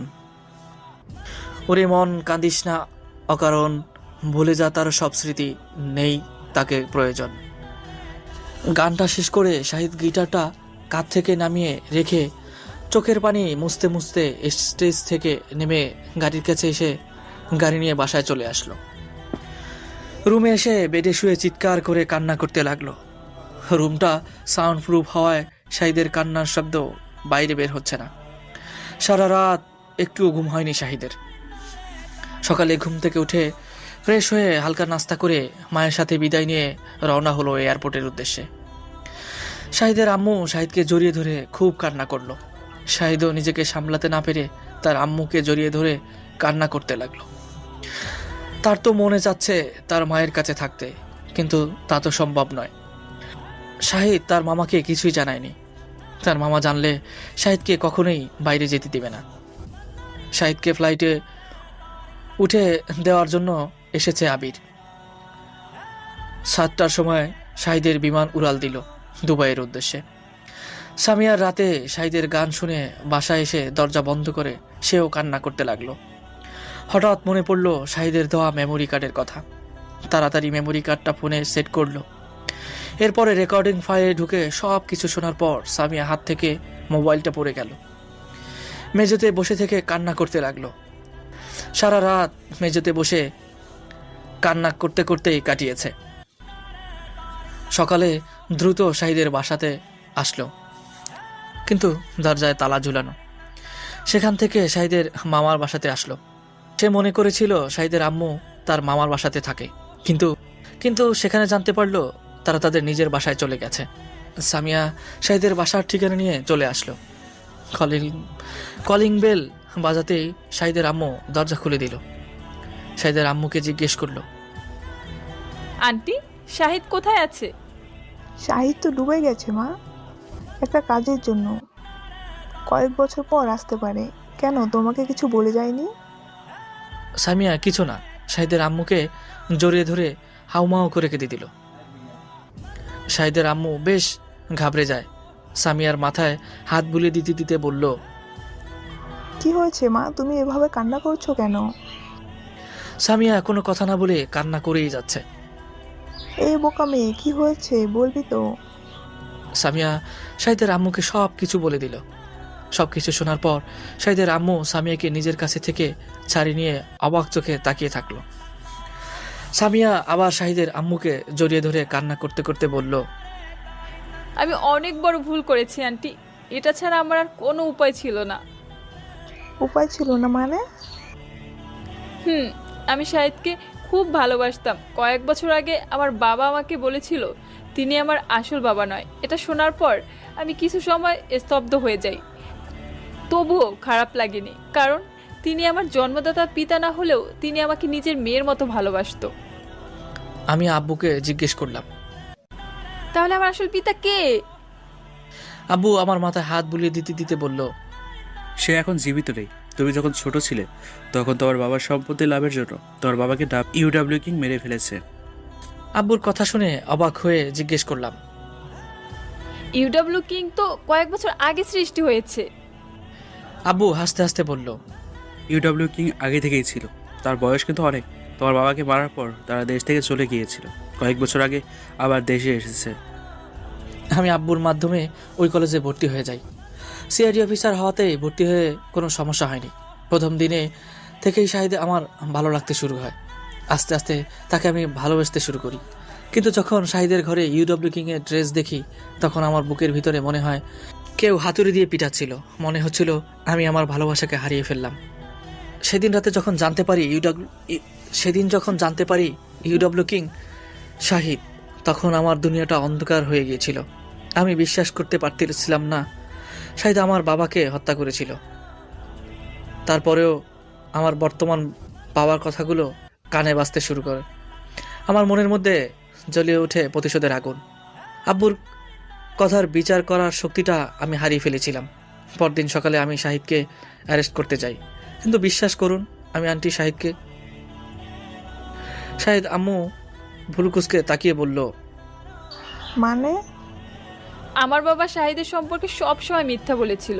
ইউডাব্লিউ কিং আমার বাবাকে হত্যা করেছিল না, হত্যা করেছিল আমার বাবা নামে অমানুষটা। আমার জন্মদাতা পিতার সম্পত্তি আত্মসাৎ করার জন্য সে আমার বাবাকে হত্যা করেছিল, আর দোষটা চাপিয়ে দিয়েছিল ইউডাব্লিউ কিং এর উপর, যাতে আমি ইউডব্লিউ কিংয়ের প্রতি প্রতিশোধ নেই। কিন্তু আমি এটা জানতাম না যে সে ছিল টাইগার গ্যাংয়ের লিডার। তার জন্য আমি আমার ভালোবাসার মানুষটিকে হারিয়েছি, আর তার জন্যই আমি আমার শাহিদকে হারিয়েছি। সামিয়া মেঝেতে বসে থেকে কান্না করতে লাগলো। শাহিদের আম্মু সামিয়ার সামনে বসে চোখের পানি মুছিয়ে দিয়ে বলল, আমি বুঝতে পারছি তোমার সমস্যাটা, কিন্তু মা, তোমার ছেলে যে রাগী, তার রাগ ভাগানো খুবই কঠিন ব্যাপার। যাই হোক, সকালে কিছু খেয়েছো? সামিয়া কিছু না বলে মাথা নিচু করে কান্না করতেছে। শাহিদের আম্মু সামিয়াকে ড্রাইং টেবিলে নিয়ে এসে নিজের হাতে নাস্তা তুলে খাওয়ালো। সামিয়াও খাওয়াচ্ছে। রাতে কিছু না খাওয়ায় খিদাও একটু বেশি লেগেছে। দীর্ঘক্ষণ আকাশে ওড়ার পর দুবাই ল্যান্ড করলো শাহিদের ফ্লাইট থেকে নেমে এয়ারপোর্টের সব কাজ শেষ করে শাহিদ এয়ারপোর্টের বাইরে এসে দাঁড়ালো। একটু পরে একটা গাড়ি এসে শাহিদের সামনে দাঁড়ালো। গাড়ি থেকে একজন ভদ্রলোক নেমেই শাহিদকে জড়িয়ে ধরে জিজ্ঞেস করলো, কেমন আছিস বাবা? শাহিদও জড়িয়ে ধরে বলল, আলহামদুলিল্লাহ, তুমি কেমন আছো? আলহামদুলিল্লাহ। চল বাসায় চল, সবাই তোর জন্য অপেক্ষা করতেছে। শাহিদ গাড়িতে উঠে রওনা দিল ভদ্রলোকের বাসাতে। ভদ্রলোক হলেন দুবাইয়ের টপার বিজনেসম্যান, কিন্তু তিনি বাংলাদেশি। পরিবার বলতে 2টা ছেলে, 1টা মেয়ে। ছেলে 2টা বিয়ে হয়েছে, আর মেয়েটা এখন দুবাইয়ে আবুধাবি ইউনিভার্সিটিতে লেখাপড়া করতেছে। ছেলে মেয়েও বাংলা ভাষার কথা বলতে পারে। এখন দুবাইয়ের কালচার অভ্যস্ত হয়ে গেছে। শাহিদ যখন ট্রেনিংয়ের জন্য দুবাই এসেছিল, ট্রেনিং শেষের দিকে শাহিদ শহরটা ঘোরার জন্য বের হয়েছিল। দিনে ঘোরাফেরা করার পর রাতে সে একটা বিচে গেল। শাহিদের রাতের বেলায় বিচে সময় কাটাতে ভালো লাগে, আর এটা বাইরে কোনো দেশ হলে তো কথাই নেই। বিচের উপর বসে থেকে বাংলাদেশের কাটানো মুহূর্তগুলো মনে করতেছে। আবার সে বাংলাদেশে যাবে, কিন্তু এখন বাংলাদেশে ফিরে তার মধ্যে থাকবে শুধু হিংস্রতা আর প্রতিশোধের আগুন। হঠাৎ করে কারো কথা শুনতে পেল শাহিদ। চারিপাশে চোখ বুলিয়ে নিল, কিন্তু কাউকেই দেখতে পেল না। আবার আর্তনাদ শুনতে পেল। কেউ যেন একজন বলতেছে, প্লিজ আমাকে মেরো না, আমার যা আছে সব তোমাদের দিয়ে দেবো। তার কথা শেষ হতেই কয়েকজন হাসতে লাগলো। একজন হাসতে হাসতে বলল, তোকে আমরা আগেই বলেছিলাম, কিন্তু তুই আমাদের কথা শুনিসনি। সো আজ তোর শেষ দিন। শাহিদ বুঝতে পারল লোকটাকে তারা মেরে ফেলবে। শাহিদের কাছে একটা পিস্তলও ছিল, যেটা ট্রেনিংয়ের সময় তাকে দিয়েছিল। সেটা নিয়ে এসে ঘোরাফেরা করে নিজের সেফটির জন্য। শাহিদ চারপাশে খুঁজতে লাগলো কোথায় কথা হচ্ছে। অন্ধকার রাত হওয়াতে কাউকে দেখা যাচ্ছে না। সামনে এগুতেই একটা গাড়ির সিগন্যাল লাইট জ্বলতে দেখলো। গাড়ির কাছে এসে দেখতে পেল কয়েকজন মিলে একজনকে মারতেছে। শাহিদের পকেট থেকে পিস্তল বের করে তাদের সবগুলোকে মেরে ফেললো, আর তারা যাকে মারতেছিল তাকে গাড়িতে উঠিয়ে নিয়ে হাসপাতালে নিয়ে আসলো। শাহিদ লোকটার কাছ থেকে মোবাইল নিয়ে কল লিস্টে থাকা নাম্বারে ফোন দিয়ে সবটা খুলে বলল। একটু পরে 2টা ছেলে আসলো হাসপাতালে। তারা শাহিদকে জড়িয়ে ধরে কান্না করতে লাগলো। শাহিদের জন্যই তাদের বাবা আজ বেঁচে আছে। লোকটা সুস্থ হওয়ার পর শাহিদের বাসায় কোথায়, এখানে কি করে সব জিজ্ঞাসা করলো। শাহিদ সব কিছু বলে দিল। তারা যখন জানলো শাহিদ বাংলাদেশি, তারপর থেকে তারা শাহিদের সাথে বাংলা ভাষায় কথা বলতে শুরু করলো। তখন থেকেই শাহিদের সাথে তাদের পরিচয় হয়। শাহিদ তাদের বাসাতেই থাকতে শুরু করে। ভদ্রলোক শাহিদকে নিজের ছেলের মতোই ভালোবাসত। ভদ্রলোকের ছেলে মেয়েরাও শাহিদকে নিজের ভাইয়ের মতো ব্যবহার করত। তখন থেকেই তাদের সাথে পরিচয় শাহিদের। গাড়ি এসে ভদ্রলোকের বাসার সামনে দাঁড়িয়ে গেল। শাহিদ গাড়ি থেকে নামতেই লোকটার বড় ছেলে শাহিদকে জড়িয়ে ধরলো। জিজ্ঞেস করলো, ভাইয়া কেমন আছো? আলহামদুলিল্লাহ, তুই কেমন আছিস? আলহামদুলিল্লাহ। চল ভেতরে চল, তোর জন্য সবাই অপেক্ষা করতেছে। বাসার ভিতরে ঢুকতে শাহিদের দেখা হয়ে গেল শাহিদের 2 ভাবির সাথে। রাতে সবার সাথে ডিনার করে আড্ডা দিতে বসলো শাহিদ, কিন্তু তার আড্ডায় মন নেই। কেন জানি সামিয়ার কথা বারবার মনে হচ্ছে। রুমে এসে শুয়ে থেকে সামিয়ার ছবি বের করে দেখতে লাগলো। তাকে নিয়ে কত স্বপ্ন দেখেছিল, কিন্তু একটা জ্বর এসে সব স্বপ্ন ভেঙে দিয়ে গেল। সকালে ঘুম থেকে উঠে নাস্তা করে গাড়ি নিয়ে বের হলো তার টিচারের কাছে, যে তাকে ট্রেনিং দিয়েছিল। তার সাথে দেখা করে বাসায় চলে আসলো। শাহিদ তার ফেসবুক, হোয়াটসঅ্যাপ, ইমো সব ধরনের যোগাযোগ মাধ্যমে আইডি নষ্ট করে দিয়েছে, যাতে কেউ তার সাথে যোগাযোগ করতে না পারে। মাঝে মাঝে একটা অপরিচিত নাম্বার থেকে তার মায়ের ফোন কল দিয়ে কথা বলতো। তার মা প্রতিবার কথা বলার সময় তাকে দেশে আসার জন্য বলতো, কিন্তু শাহিদ তার মায়ের কথার কর্ণপাত করতো না। দেখতে দেখতে শাহিদের প্রবাসী জীবনের সময় হয়ে আসলো 4 বছর। 4টা বছর সে অতিক্রম করলো তার প্রিয় মাতৃভূমিকে ছেড়ে দুবাইয়ের বুকে। শাহিদ আগামী মাসে দেশে আসবে বলে ফিক্সড করেছে। অনেক দিন হয়ে গেল দেশে থেকে চলে আসা। এতদিন হয়তো তার সামিয়ার অন্য কোথাও বিয়ে হয়ে গেছে। সে এখন অন্য কারো সহধর্মিনী। সে আজ অন্য কারো সন্তানের মা হয়ে গেছে। কিন্তু হওয়ার কথা ছিল তার সন্তানের মা, হওয়ার কথা ছিল তার স্ত্রী। কথাগুলো ভাবতেই শাহিদের বুকটা কেঁপে উঠল, চোখের কোণায় পানি চলে আসলো। 1 মাস পর দুবাই এয়ারপোর্টের চেকপোস্টের সামনে দাঁড়িয়ে আছে শাহিদ। তাকে ফ্লাইট উঠিয়ে দেওয়ার জন্য এসেছে ভদ্রলোক সহ পরিবার। সকলের চোখের কোণায় পানি। এতদিন শাহিদ ছিল সকলের চোখের মণি। কেউ কখনো বিষণ্ণ মনে থাকতে পারত না। শাহিদ সব সময় তাকে হাসানোর চেষ্টা করত। দিনটা হেসে খেলে পার হয়ে যেত শাহিদের, কিন্তু রাত অতিবাহিত হতো চোখের পানিতে বালিশ ভিজিয়ে। বালিশ ভেজানোর কারণটা তার কাছে অজানা ছিল না, কিন্তু সে তো আর পারেনি সামিয়াকে ভুলে যেতে, বা কোনোদিন পারবেও না। ফ্লাইট ছেড়ে দিল। শাহিদের পাশের সিটে বসে এক বাংলাদেশি প্রবাসী, যিনি কয়েক বছর আগে দুবাই এসেছিল। আজকে দেশে যাচ্ছে তার প্রিয় মানুষগুলোকে দেখার জন্য। দেশে যাচ্ছে এখন প্রাণ খুলে দেশের মাটিতে শ্বাস নিতে। শাহিদকে প্রশ্ন করল, ভাই কিছু মনে না করলে একটা প্রশ্ন করতাম। শাহিদ মুচকি হেসে বলল, আচ্ছা বলেন, সমস্যা নেই। আপনাকে আমার পরিচিত মনে হচ্ছে। শাহিদ একগাল হেসে বলল, তাই? কোথাও দেখেছেন হয়তো। বাংলাদেশে থাকাকালীন আজ থেকে 4 বছর আগে টিভিতে দেখেছিলাম ইউডাব্লিউ কিংকে একেবারে আপনার মধ্যে দেখতে। শাহিদ হাসতে লাগলো। লোকটি শাহিদকে বলল, ভাই হাসতেছেন কেন? আচ্ছা আমাকে কি আপনার ইউডাব্লিউ কিং মনে হয়? আমার কেন জানি মনে হচ্ছে আপনি হয়তো হবেন। ভাই সঠিক বলেছেন, আমি ছিলাম ইউডাব্লিউ কিং। লোকটি অবাক হয়ে বলল, তাহলে আপনি দেশ ছেড়ে চলে আসলেন কেন? শাহিদ দীর্ঘশ্বাস ফেলে বলল, সেটা অনেক বড় কাহিনী। লোকটি শাহিদের হাত ধরে বলল, ভাই যদি একটু বলতেন। শাহিদ লোকটাকে সব কিছু বলল। সন্ধ্যায় ঢাকা এয়ারপোর্টে এসে বিমান ল্যান্ড করলো। শাহিদ এয়ারপোর্টে থেকে বের হয়ে আসলো। সাথে ছিল তার প্রবাসী ভাই। তার বাসা শরীয়তপুর জেলায়। তাকে বিদায় দিয়ে শাহিদ একটা রিক্সা নিয়ে বাসার উদ্দেশ্যে রওনা দিল। শাহিদ আসতেছে এই ব্যাপারে সে তার মাকে কিছুই জানায়নি, সারপ্রাইজ দিবে বলে। সব কিছু কেমন জানি চেঞ্জ হয়ে গেছে। শাহিদ চেঞ্জ হয়ে গেছে, শাহিদও চেঞ্জ হয়ে গেছে। দাড়িগুলো বড় বড় হয়ে গেছে। বয়স বাড়ার সাথে সাথে আগের থেকে ফেসটা চেঞ্জ হয়েছে। কতদিন পর সেই চিরচেনা শহরে আসলো। রিক্সা এসে তার বাসার সামনে দাঁড়ালো। রিক্সা থেকে নেমে ভাড়া মিটিয়ে ট্রলিটা হাতে নিয়ে দরজার কাছে চলে আসলো। কলিং বেল দিল, কিন্তু কেউ দরজা খুলে দিল না। বাইরে অন্ধকার হয়ে এসেছে। আবার কলিং বেল বাজাতেই একটা মেয়ে সে দরজা খুলে দিল। মেয়েটাকে দেখার সাথে সাথে শাহিদ 2 কদম পিছিয়ে এগিয়ে আসলো।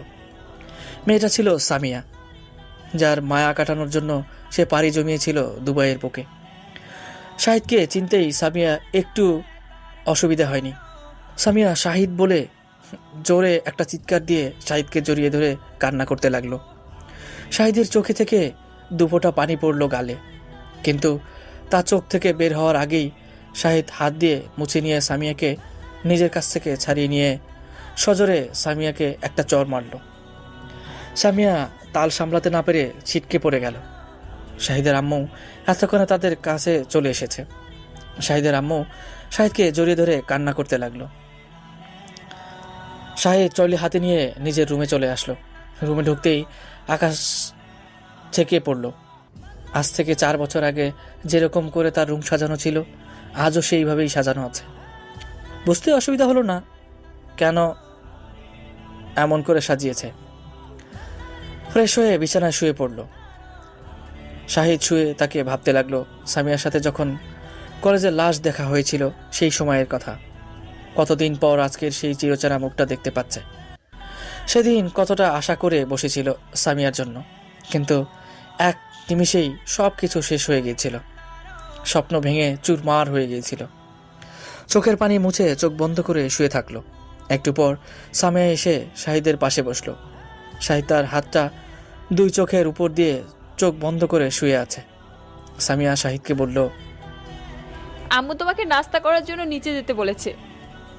শাহিদ কিছু না বলে আগের মতো করেই শুয়ে আছে। সামিয়া এবার শাহিদের কপালে হাত বুলে দিতে দিতে বলল, আচ্ছা, আমি কি এতটাই খারাপ যে আমার সঙ্গে কথা বলা যাবে না? ঠিক আছে, বলতে হবে না, তুমি নিচে যাও। সামিয়া মন খারাপ করে রুম থেকে বের হয়ে গেল। শাহিদ বেড থেকে উঠে ওয়াশরুমে ঢুকে চোখে একটু পানি দিয়ে নিয়ে এসে আসলো। নিচে এসে দেখে মামা মামি আর তিশার সোফায় বসে আছে। তিশার কোলে আছে একটা মেয়ে বেবি। শাহিদ মামার কাছে এসে জিজ্ঞেস করলো, মামা কেমন আছো? মামা কিছু না বলে শাহিদের গালে ঠাস ঠাস করে দুইটা চর মেরে দিল। শাহিদের গালে হাত দিয়ে বোকার মতো দাঁড়িয়ে আছে। সে কিছুই বুঝতে পারল না। মামা তাকে জড়িয়ে ধরে বলল, তুই আমাকে একটা কথা বলে যাবি না? মেয়েটা না কোনো ভুল করেছিল, বাট তোর মা কি ভুল করেছিল? তাকে কেন এই কয়েক বছর কষ্ট দিলি? সে কি তোকে ছাড়া ভালো ছিল? সবসময় তোর জন্য চিন্তা করতো। কি অবস্থা হয়েছে তার দেখেছিস? আর যাব না। এবার আম্মুর জন্য একটা বৌমা নিয়ে আসবো। বৌমা বা নিয়ে আসার কি দরকার আছে? বৌমা তো বাসায় আছে। শাহিদ মামার কথা উত্তর না দিয়ে তিশার কাছে এসে দাঁড়ালো। তিশার কোলের বাচ্চাটাকে কোলে নিয়ে বলল, তিশা, এই ফুটফুটে মিষ্টি বাচ্চাটা কি? তিশা শাহিদের কথা কোনো উত্তর না দিয়ে হাসতে লাগলো। শাহিদের আম্মু বলল, এটা তোর ভাগ্নি। শাহিদ অবাক হয়ে বলল, মানে? এটা তিশার মেয়ে। শাহিদ তিশার মেয়ের কপালে চুমু দিয়ে বলল, নাম কি আমার ভাগ্নির? তানিশা আক্তার। বাহ, আমার ভাগ্নির নাম তো আমার ভাগ্নির মতোই মিষ্টি। সবাই মিলে ডিনার শেষ করে সোফায় বসে গল্প করতে লাগলো। সামিয়া বসেছে শাহিদের আম্মুর ডান পাশে, আর শাহিদ বসেছে বাম পাশে। বেশ কিছুক্ষণ আড্ডা দেওয়ার পর তিশার আব্বু আম্মু তাদের বাসায় চলে গেল। শাহিদ এসে ওয়াশরুমে ঢুকলো। ওয়াশরুম থেকে রুমে এসে দেখলো সামিয়া তার বেডের উপরে বসে আছে। শাহিদ অন্যদিকে তাকিয়ে বলল, আপনি আমার রুমে কেন এসেছেন?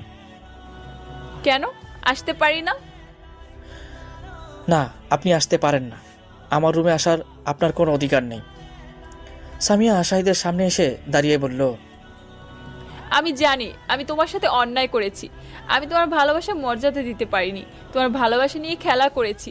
আমাকে কি আর একবার সুযোগ দেওয়া যায় না? শাহিদ সামিয়াকে কিছু না বলে রুমের লাইট অফ করে ডিম লাইটটা জ্বালিয়ে দিয়ে শুয়ে পড়ল। সামিয়া সেখানে দাঁড়িয়ে থেকে শাহিদের দিকে তাকিয়ে রুম থেকে বের হয়ে গেল। সকালে নাস্তা করার জন্য শাহিদ ডাইনিং টেবিলে বসে আছে।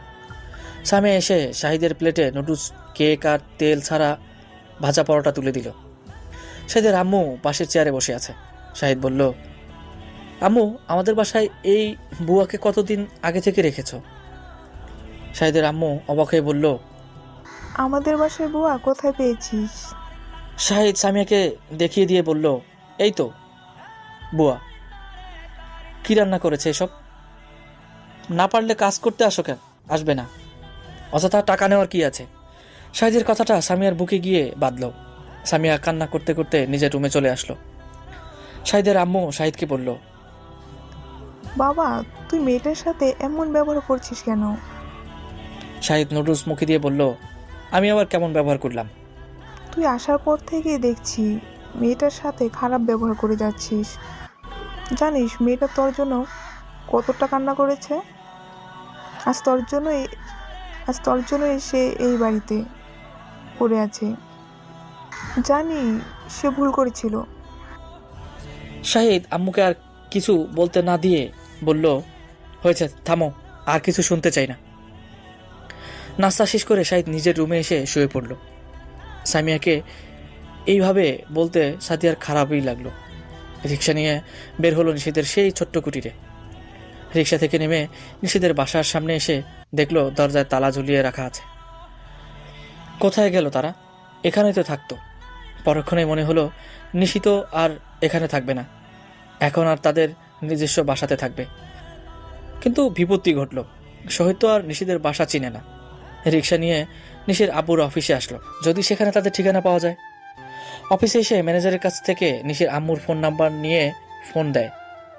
রিসিভ করার পর শাহিদ সালাম দিয়ে বলল, আন্টি কেমন আছেন? আলহামদুলিল্লাহ। কে আপনি? আন্টি আমি শাহিদ। কি বাবা, তুমি কোথায় আছো? আন্টি আমি এখন আপনার অফিসে আছি। সত্যি? বাবা তুমি 2 মিনিট দাঁড়াও। শাহিদ আর কিছু বলতে না দিয়েই নিশির আম্মু ফোন কেটে দিল। শাহিদ বসে থেকে ম্যানেজারের সাথে কথা বলতেছে। একটু পরেই নিশির আম্মু আর নিশি অফিসে উপস্থিত হয়ে গেল। নিশিও অনেক বড় হয়ে গেছে। শাহিদকে দেখে নিশি জড়িয়ে ধরে বলল, ভাইয়া কেমন আছো তুমি?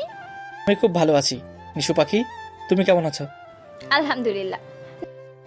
নিশির আম্মু এসে শাহিদকে জিজ্ঞেস করলো, কেমন আছো বাবা? আলহামদুলিল্লাহ আন্টি। কোথায় ছিলে এতদিন? সে 4 বছর আগে দেখা করে হারিয়ে গিয়েছিলে। আসলে আন্টি আমি দেশে ছিলাম না, দুবাইয়ে ছিলাম। কেন? শাহিদ নিশির আম্মুকে সব কিছু সংক্ষিপ্তভাবে বলে দিল। নিশির আম্মু বলল, অনেক কিছুই তো হয়ে গেছে, যাই হোক অনেক কষ্ট করেছো। এখন এখন কি করবে বলে ভেবেছো? দেখি কি করা যায়। সবকিছু ভুলে আবার নতুন করে শুরু করো। মেয়েটার মধ্যে হয়তো কোনো কিছু হয়েছিল, আর তোমাকে ভালো না বাসলে এতদিন তোমার আশায় থাকতো না। দেখো আমি আবার কেমন তোমাকে বাসায় না নিয়ে যে এখানে বসে বসে বক বক করছি। বাসাতে চলো বাবা। না আন্টি আজকে যাব না, অন্যদিন যাব। তা বলে শুনতেছি না, চলো আমার সাথে। শাহিদ নিশির আম্মুর সাথে ওদের বাসায় চলে আসলো। নিশি তো আজকে অনেক খুশি হয়েছে। আজকে তার ভাইয়া এসেছে। তাদের সাথে কিছু সময় কাটিয়ে বাসায় চলে আসলো। কলিং বেল বাজাতে সামিয়া এসে দরজা খুলে দিল। স্পষ্টভাবে বোঝা যাচ্ছে অনেক কান্না করেছে, যার ফলে চোখ দুটো লাল আর ফুলে আছে। সামিয়া দরজা খুলে দিয়ে শাহিদকে কিছু না বলে নিজের রুমে চলে গেল। শাহিদ এই নিজের রুমে এসে শাওয়ার নিয়ে জোহরের নামাজ পড়ে বসে ফোন টিপতেছে। সামিয়া দরজার কাছে এসে বলল, আম্মু একটু তিশাদের বাসায় গেছে, নিচে এসে লাঞ্চ করবে। শাহিদ ডাইনিং টেবিলে বসার পর সামিয়া এসে শাহিদের প্লেটে খাবার তুলে দিল। শাহিদ মাথা নিচু করে খাবার দাওয়া শেষ করে আবার রুমে চলে আসলো। বিকেলে তিশা শাহিদের রুমে এসে শাহিদকে বলল, ভাইয়া তুমি নাকি সামি আপুর সাথে বাজে বিহেভ করছো? তিশার কথায় শাহিদ একগাল হেসে বলল, আরে আমি কেন তার সাথে বাজে বিহেভ করব? তার সাথে কথা বলার আমার যোগ্যতা আছে কি? সে তো একজন অফিসার। ভাইয়া এসব বাদ দাও। জানো সে তোমার জন্য কত কষ্ট সহ্য করেছে, জাস্ট তোমাকে পাওয়ার জন্য। আমাকে পাওয়ার জন্য কষ্ট করবে কেন? তুমি এখান থেকে যাওয়ার পর থেকেই সামি আপু ফুপির সাথে থাকতে শুরু করে। তুমি যাওয়ার কয়েকদিন পর ফুপি অসুস্থ হয়ে পড়ে। ফুপির সেবা করা, দোকান থেকে ওষুধ নিয়ে আসা, বাজার করা সব কিছু আপুই করে। আপুকে বাইরের লোক অনেক বাজে বাজে কথা বলতো, কিন্তু সেগুলো সে মুখ বুজে সহ্য করত। সে একটা কথাই বলতো, আমার শাহিদ আসলে এদেরকে উচিত শিক্ষা দিবে। তোমার ছবি বুকে নিয়ে প্রতিটা রাত কান্না করত। তোমাকে পাওয়ার জন্য সে এই 4 বছর তোমাদের বাসায় পড়ে আছে। তোমার কাছে তার দোষটা কি ছিল জানো? সে তোমার ভালোবাসাকে নিয়ে খেলা করেছিল। কিন্তু কেন করেছিল? সে কেন তোমাকে অ্যারেস্ট করতে চেয়েছিল জানো? আমাকে অ্যারেস্ট করে সে বড় অফিসার হবে তাই? তোমার এই ধারণা ভুল। সে তোমাকে অ্যারেস্ট করেছিল তার প্রতিশোধ নেওয়ার জন্য। শাহিদ অবাক হয়ে বলল, মানে? শরীফুজ্জামান কিন্তু সামি আপুর আসল বাবা ছিল না। আপুর আসল বাবাকে শরীফুজ্জামান হত্যা করেছিল। এসব হয়তো তুমি জানো। আপু সিলেট থেকে ঢাকায় আসার পূর্বে শরীফুজ্জামান তাকে একটা মিথ্যা কথা বলেছিল। শাহিদ উৎসুকভাবে তিশার দিকে তাকিয়ে আছে। সে আপুকে বলেছিল সে আপুর আসল বাবা নয়। তার কাছ থেকে আপু যখন জানতে চাইল আপুর আসল বাবা কে, তখন সে বলেছিল আপুর আসল বাবাকে আপু ছোট থাকতেই হত্যা করা হয়েছিল। আর কে করেছিল জানো? হত্যাটা করেছিল ইউকে কিং, মানে শাহিদ হাসান শাহিদ। তিশার কথা শুনে শাহিদ চমকে উঠে বলল, কি? আমি কখন সামিয়ার বাবাকে হত্যা করেছিলাম? সামিয়ার বাবাকে যদি সামিয়া ছোট থাকতে হত্যা করা হয়, তাহলে তো আমি তখন ছোট ছিলাম। আর ছোট থাকতে তো আমি এসবের কিছুই বুঝতাম না। তাহলে বুঝতে পেরেছো আসল প্যাচটা কোথায়। শরীফুজ্জামান আপুকে মিথ্যা বলেছিল যাতে করে সামিয়া আপু ইউকে কিং কে তোমাকে খুঁজে বের করে। তোমাকে খুঁজে পেলে শরীফুজ্জামান তোমাকে মেরে ফেলতো। এতে শরীফুজ্জামানের লাভ হলো তার টাইগার গ্যাং টিকে থাকা, আর আপু তার বাবার হত্যার প্রতিশোধ নিতে তোমাকে খুঁজতে শুরু করে। এরপর সে ঢাকাতে চলে আসে। তোমার সাথে দেখা হওয়ার পর তোমাকে তার ভালো লাগে, এরপর তোমাকে ভালোবেসে ফেলে। যখন সে জানতে পারলো তুমি ইউডব্লিউ কিং, তখন তার পায়ের নিচ থেকে মাটি সরে গিয়েছিল।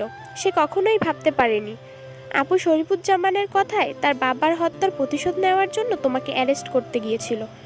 তুমি এখন বলতে পারো আপু কেন বুঝতে পারলো না শাহিদ তার সমবয়সী হওয়ার পর সে ছোট থাকা অবস্থায় কিভাবে তার বাবাকে হত্যা করেছিল। এর কারণ হলো আপু শরীফুজ্জামানের কথায় বিচার করার শক্তিটা হারিয়ে ফেলেছিল। সে ছিল তার বাবার হত্যার প্রতিশোধের নেশায় আসক্ত, যার ফলে সে কিছুই বিচার করতে পারেনি। যখন সে জানতে পারলো শরীফুজ্জামান তার বাবার খুনি, তখন সে একেবারে ভেঙে পড়ে। এরপর তোমার বাসায় চলে আসে, এখানেই থাকতে শুরু করে আর গুনতে থাকে তার ভালোবাসার মানুষটির ফিরে আসার প্রহর। এবার তুমি আমাকে বলো তো, কতটা ভালোবাসলে একজন মানুষ তার ভালোবাসার মানুষটিকে ফিরে আসার জন্য চারটা বছর ধরে অপেক্ষা করবে? শাহিদ কিছু না বলে মাথা নিচু করে বসে আছে। তিশা আবার বলতে লাগলো, তুমি এখন আমাকে প্রশ্ন করতে পারো, তুই কেন এসব আমাকে বলতেছিস? আমি বলি আমার এসব বলার কারণ হলো একটা জীবন্ত লাশকে তার এই কষ্টের জীবন থেকে মুক্তি দিতে। তুমি কি একবার আপুর দিকে তাকিয়ে দেখেছো তার শরীরটা আগের তুলনায় কেমন হয়ে গিয়েছে? তা কখনোই খেয়াল করনি, বরঞ্চ তাকে বুয়ার উপাধি দিলে। তুমি যখন কালকে রাতে বাসায় এসেছিলে তখনই আপু আমাকে ফোন করে জানিয়ে দেয় তোমার আসার কথা। তখন আপু যে কি পরিমাণ খুশি হয়েছিল তা তোমাকে বোঝাতে পারবো না, অথচ আজকে তুমিই তাকে ইগনোর করে চলছো।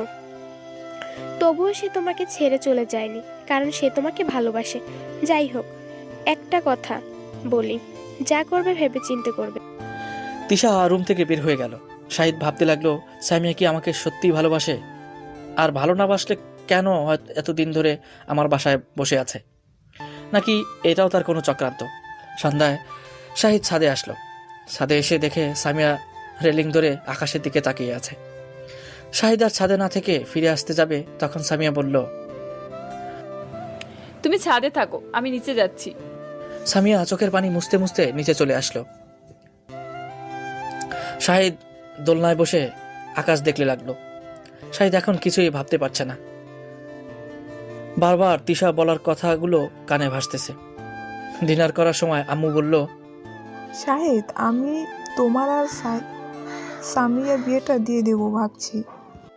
আমি আর কদিন বাঁচবো। সামিয়া শাহিদ সামনাসামনি চেয়ারে বসেছে। শাহিদের আম্মু কথা শুনে সামিয়ার মুখে একটা হাসি রেখা ফুটল, যেটা শাহিদের চোখে এড়ালো না। শাহিদ সামিয়াকে হার্ট করার জন্য বলল, কি যে বলো না আম্মু, আমি কেন এই বুড়িকে বিয়ে করতে যাব? আমার জন্য কত কচি কচি মেয়ে লাইন ধরে আছে। সামিয়া বিড়বিড় করে বলল, আমি এখন বুড়ি হয়ে গেছি, যার জন্য অপেক্ষা করতে করতে বুড়ি হয়ে গেলাম, সেই আজকে আমাকে ছেড়ে চলে যাচ্ছে। যা যা, তোকে আর লাগবে না। না না, তোকে ছাড়বো না। বুড়ি হয়েছি আরও হব, তবুও তোকে ছাড়বো না। তোকে আমি আমার করবই ইনশাল্লাহ। এতে কাউকে খুন করতে হলে তাও করব। সামিয়া শাহিদের সামনে বাসার সব কিছু শুনতে পাচ্ছে, কিন্তু সামিয়া সেদিকে খেয়ালই নেই। সামিয়ার কথা শুনে শাহিদ মনে মনে হাসতে লাগলো। আম্মু বলল, কি হলো মা, কি বিড়বিড় করছো? সামিয়া হসকিয়ে বলল, কই কিছু না আম্মু। বলতেছে আমার জন্য মেয়ে দেখতেছে। সে একাই কত আর এই বাড়িতে কাজ করবে। শাহিদের কথা শুনে সামিয়া শাহিদের দিকে করুণ দৃষ্টিতে তাকালো। শাহিদের আম্মু বুঝতে পারলো, বলল, তোর জন্য আমার সামিয়া আম্মু আছে। শাহিদের আম্মুর কথা শুনে হাসতে হাসতে বলল, তোমার স্বামী আমাকে আমি বিয়ে করব? কখনোই না। দুনিয়াতে কি মেয়ে আর অভাব পড়েছে নাকি? সেটা পরে দেখা যাবে। এখন সামিয়াকে নিয়ে ছাদে যাও, মেয়েটার মন খারাপ করে আছে। ওরে বাবা রে বাবা, মেয়েটার মন খারাপ আছে তো আমি কি করব? থাক আম্মু, আমি ঠিক আছি, আর কাউকে যেতে হবে না। ডিনার শেষ করে শাহিদ রুমে চলে আসলো। রাত 2টার সময় হঠাৎ ঘুম ভেঙে গেল। বাথরুম থেকে বের হয়ে বারান্দায় গেল। আকাশটা আজ পরিষ্কার হয়ে আছে, যার ফলে চাঁদটাকে দেখতে তেমন কষ্ট হচ্ছে না। চেয়ারে বসে থেকে চাঁদের দিকে তাকিয়ে আছে। এক কাপ কফি হলে খারাপ হয় না। নিস্তব্ধ রাত্রিতে চাঁদ দেখার সাথে কফি সঙ্গী হলে বেশ আনন্দদায়ক। রান্নাঘরে এসে এক কাপ কফি বানিয়ে রুমের দরজা আসতে সামিয়ার রুমের ডিম লাইটের দিকে শাহিদের নজর পড়ল। সামিয়ার রুমটা ছিল শাহিদের রুমের আগে। নিচ থেকে আসতে হলে সামিয়ার রুমের দরজার সামনে দিয়ে শাহিদের রুমে আসতে হবে। সামিয়ার রুমের দরজাটা আদৌ খোলা আছে। শাহিদ কি মনে করে সামিয়ার রুমে ঢুকে পড়ল। বেডের কাছে এসে দেখে সামিয়া একটা অ্যালবাম হাতে নিয়ে বুকের সাথে চেপে ধরে ঘুমিয়ে গেছে। চোখের নিচে পানি পড়া স্পষ্ট দাগ দেখা যাচ্ছে। শাহিদ কফির কাপটা বেডে পাশে থাকা টেবিলে রেখে রুমটা দেখতে লাগলো। বেডের পশ্চিম দেয়ালে একটা ছবি টাঙানো আছে, যেখানে শাহিদ একটা পার্কের মাটিতে 2 পা গুটিয়ে বসে আছে, আর সামিয়া শাহিদের পিছনে বসে কাঁধের উপর 2 হাত দিয়ে শাহিদের গলা জড়িয়ে ধরিয়ে আছে। শাহিদ খুব সাবধানভাবে সামিয়ার কাছে থাকা অ্যালবামটা ঘুরিয়ে নিয়ে ছবিটা দেখল। ছবিটা ছিল শাহিদের, কিন্তু কোথায় তুলেছিল সেটা তার নিজের মনে নেই। ছবিটা দেখে শাহিদের ঠোঁটের কোণে এক চিলতে হাসি ফুটল। টেবিলের সামনে দাঁড়িয়ে টেবিলে রাখা জিনিসগুলো দেখতে লাগলো। টেবিলে রাখা জিনিসগুলো অধিকাংশ ছিল শাহিদের দেয়া গিফট, যেগুলো শাহিদ সামিয়াকে দিয়েছিল তাদের রিলেশনে থাকা অবস্থায়। এখনও সেই জিনিসগুলো যত্ন করে রেখেছে। একটা ডায়েরিও আছে। শাহিদের মনে পড়ে গেল রিলেশনের শুরু কয়েকদিন পরে কথা। শাহিদ সামিয়ার হাতে একটা ডায়েরি দিয়ে বলেছিল, তোমার মনের মধ্যে লুকিয়ে থাকা প্রকাশিত কথাগুলো এই ডায়েরিতে প্রকাশ করবে। দেখবে এই ডায়েরি কোনোদিন তোমার সেই প্রকাশিত কথাগুলো প্রকাশ করতে সাহায্য করবে। শাহিদ ডায়েরিটা হাতে নিয়ে কভারগুলো ভালোভাবে দেখতে লাগলো। যদিও কারো অনুমতি ছাড়া তার ডায়েরি হাত দেওয়া উচিত নয়, কিন্তু তার মন মানতেছে না, যেন এই ডায়েরিতে কিছু লুকিয়ে আছে। ডায়েরির প্রথম পৃষ্ঠায় লেখা আছে, 4 বছর আগের লেখা। প্রিয় শাহিদ, আমি আজ অনেক খুশি, কেননা তোমার মতো কাউকে আমি পেয়েছি। দ্বিতীয় পৃষ্ঠায় লেখা আছে, উফ, আজকে আমি খুব খুশি হয়েছি, কেননা। শাহিদ ডায়েরিটা নিয়ে নিজের রুমে চলে আসলো। দরজা লাগিয়ে ডিম লাইট জ্বালিয়ে দিয়ে বেডে এসে আদর শোয়া হয়ে ডায়েরিটা হাতে নিয়ে পড়তে শুরু করলো। 27 পৃষ্ঠায় এসে শাহিদের নজর আটকে গেল। লেখা ছিল 4 বছর আগের লেখা। শাহিদ, আমার বিশ্বাস করতেই কষ্ট হচ্ছে তুমি ইউডব্লিউ কিং। তুমি আমার বাবাকে হত্যা করেছিল, কি করে পারলে এমনটা করতে? পরের পৃষ্ঠায় লেখা আছে, আমি তোমাকে অ্যারেস্ট করতে চাইনি শাহিদ, আর না চেয়েছিলাম কোনো অফিসার হতে, জাস্ট চেয়েছিলাম আমার বাবার হত্যার প্রতিশোধ নিতে। পরের পৃষ্ঠা, কেন তুমি আমাকে ছেড়ে গেলে শাহিদ? তুমি আমাকে কেন ছেড়ে চলে গেলে? আমি অন্যায় করেছি, আমাকে সাজা দিতে। আমি তো তোমাকে ভালোবাসি, কিন্তু কি করব? তোমার বাবাকে যদি আমি হত্যা করতাম তাহলে তুমি কি করতে? মাঝের দিকে 2 বছর আগের। প্লিজ শাহিদ, ফিরে আসো না। আর কত কষ্ট দিবে? তোমার আমাকে যত কষ্ট দেওয়ার দিও, তবু দূরে থেকো না। আমি আর পারতেছি না শাহিদ, আর পারতেছি না। পরের পৃষ্ঠায়, জানো, আজকে যখন আম্মুর মেডিসিন নেওয়ার জন্য ফার্মেসিতে গিয়েছিলাম, তখন কয়েকটা বখাটে আমাকে খারাপ ভাষায় গালিগালাজ করছিল। আমি কি বলছিলাম জানো? আমি বলেছিলাম, আমার শাহিদ আসলে তোমাদেরকে মেরে ভর্তা বানিয়ে দিবে। তুমি আমার যেন রাগ করো না। আমি বোকরা গিয়েছিলাম শেষ দিকে। একদিন আগের লেখা। আজকে আমি খুব খুশি। কেন জানো? আজকে আমি আমার শাহিদকে দেখতে পেয়েছি। আগের থেকে অনেক চেঞ্জ হয়ে গেছে। আমাকে কোনোদিন চর মারেনি, অথচ আজকে এসেই আমাকে চর মেরেছে। আমি একটুও কষ্ট পাইনি। আমার শাহিদকে কাছে পেয়েছি, এটাই অনেক। পরের পৃষ্ঠায় আজকের লেখা। কেন শাহিদ, তুমি আমার সামনে অন্য মেয়েকে বিয়ে করার কথা বলো? আমার কি একটু কষ্ট হয় না? আমি মানলাম আমি তোমার সাথে প্রতারণা করেছিলাম। একটা কথা জানো কি, আমি তোমাকে খুব ভালোবাসতাম, এখনো বাসি। আমি তখন প্রতিশোধের আগুনে পুড়ে গিয়েছিলাম। প্রতিশোধ নেওয়ার জন্য তোমাকে আমি মিথ্যা কথা বলেছিলাম যে তোমাকে আমি ভালোবাসি না, যাতে তোমার মায়া কাটাতে পারি। আচ্ছা শাহিদ, তুমি কি বুকে হাত দিয়ে বলতে পারবে কি তুমি আমাকে ভালোবাসো না? আমি জানি তুমি কখনোই বলতে পারবে না তুমি আমাকে ভালোবাসো না। তুমি আমাকে ঠিক আগের মতোই ভালোবাসো, কিন্তু আমার প্রতি তোমার রাগ, অভিমান, ঘৃণা, এর জন্য আমাকে তুমি মেনে নিতে পারছো না। তাহলে একটা বিষয় ভেবে দেখছো, জাস্ট তোমার ভালোবাসা নিয়ে আমি খেলেছিলাম, এজন্য তুমি আমাকে ছেড়ে চলে গিয়েছিলে আমার প্রতি তোমার ভালোবাসাকে চাপা দিয়ে। আমি যখন জানতে পেরেছিলাম তুমি আমার বাবাকে হত্যা করেছিলে, তখন আমার কি অবস্থা হয়েছিল তা একবার ভেবে দেখেছিলে? তা হয়তো কখন দেখোনি। তোমার কাছে শুধু একটাই চাওয়া আমার, তুমি আমাকে বিয়ে না করো, অন্য কাউকে যদিও বিয়ে করো, সেদিন অবধি তোমার সাথে বাসাতেই থাকতে চাই। সকালবেলা উঠে তোমার মুখটা দেখতে চাই, যে মুখটা দেখার জন্য আমি 4টা বছর অপেক্ষা করেছিলাম। এরপর তোমার বিয়ের দিন আমি নিজে থেকেই তোমার কাছ থেকে দূরে চলে যাব, আর কোনো দিন আসবো না তোমাদের মাঝে। সুখে থেকে তুমি, তোমার সুখের জন্য আমি সব করতে পারবো। শাহিদ পরের পৃষ্ঠা উল্টালো, কিন্তু সেখানে কিছু লেখা নেই। ঘড়ির দিকে তাকিয়ে দেখে রাত 3টা বেজে গিয়েছে।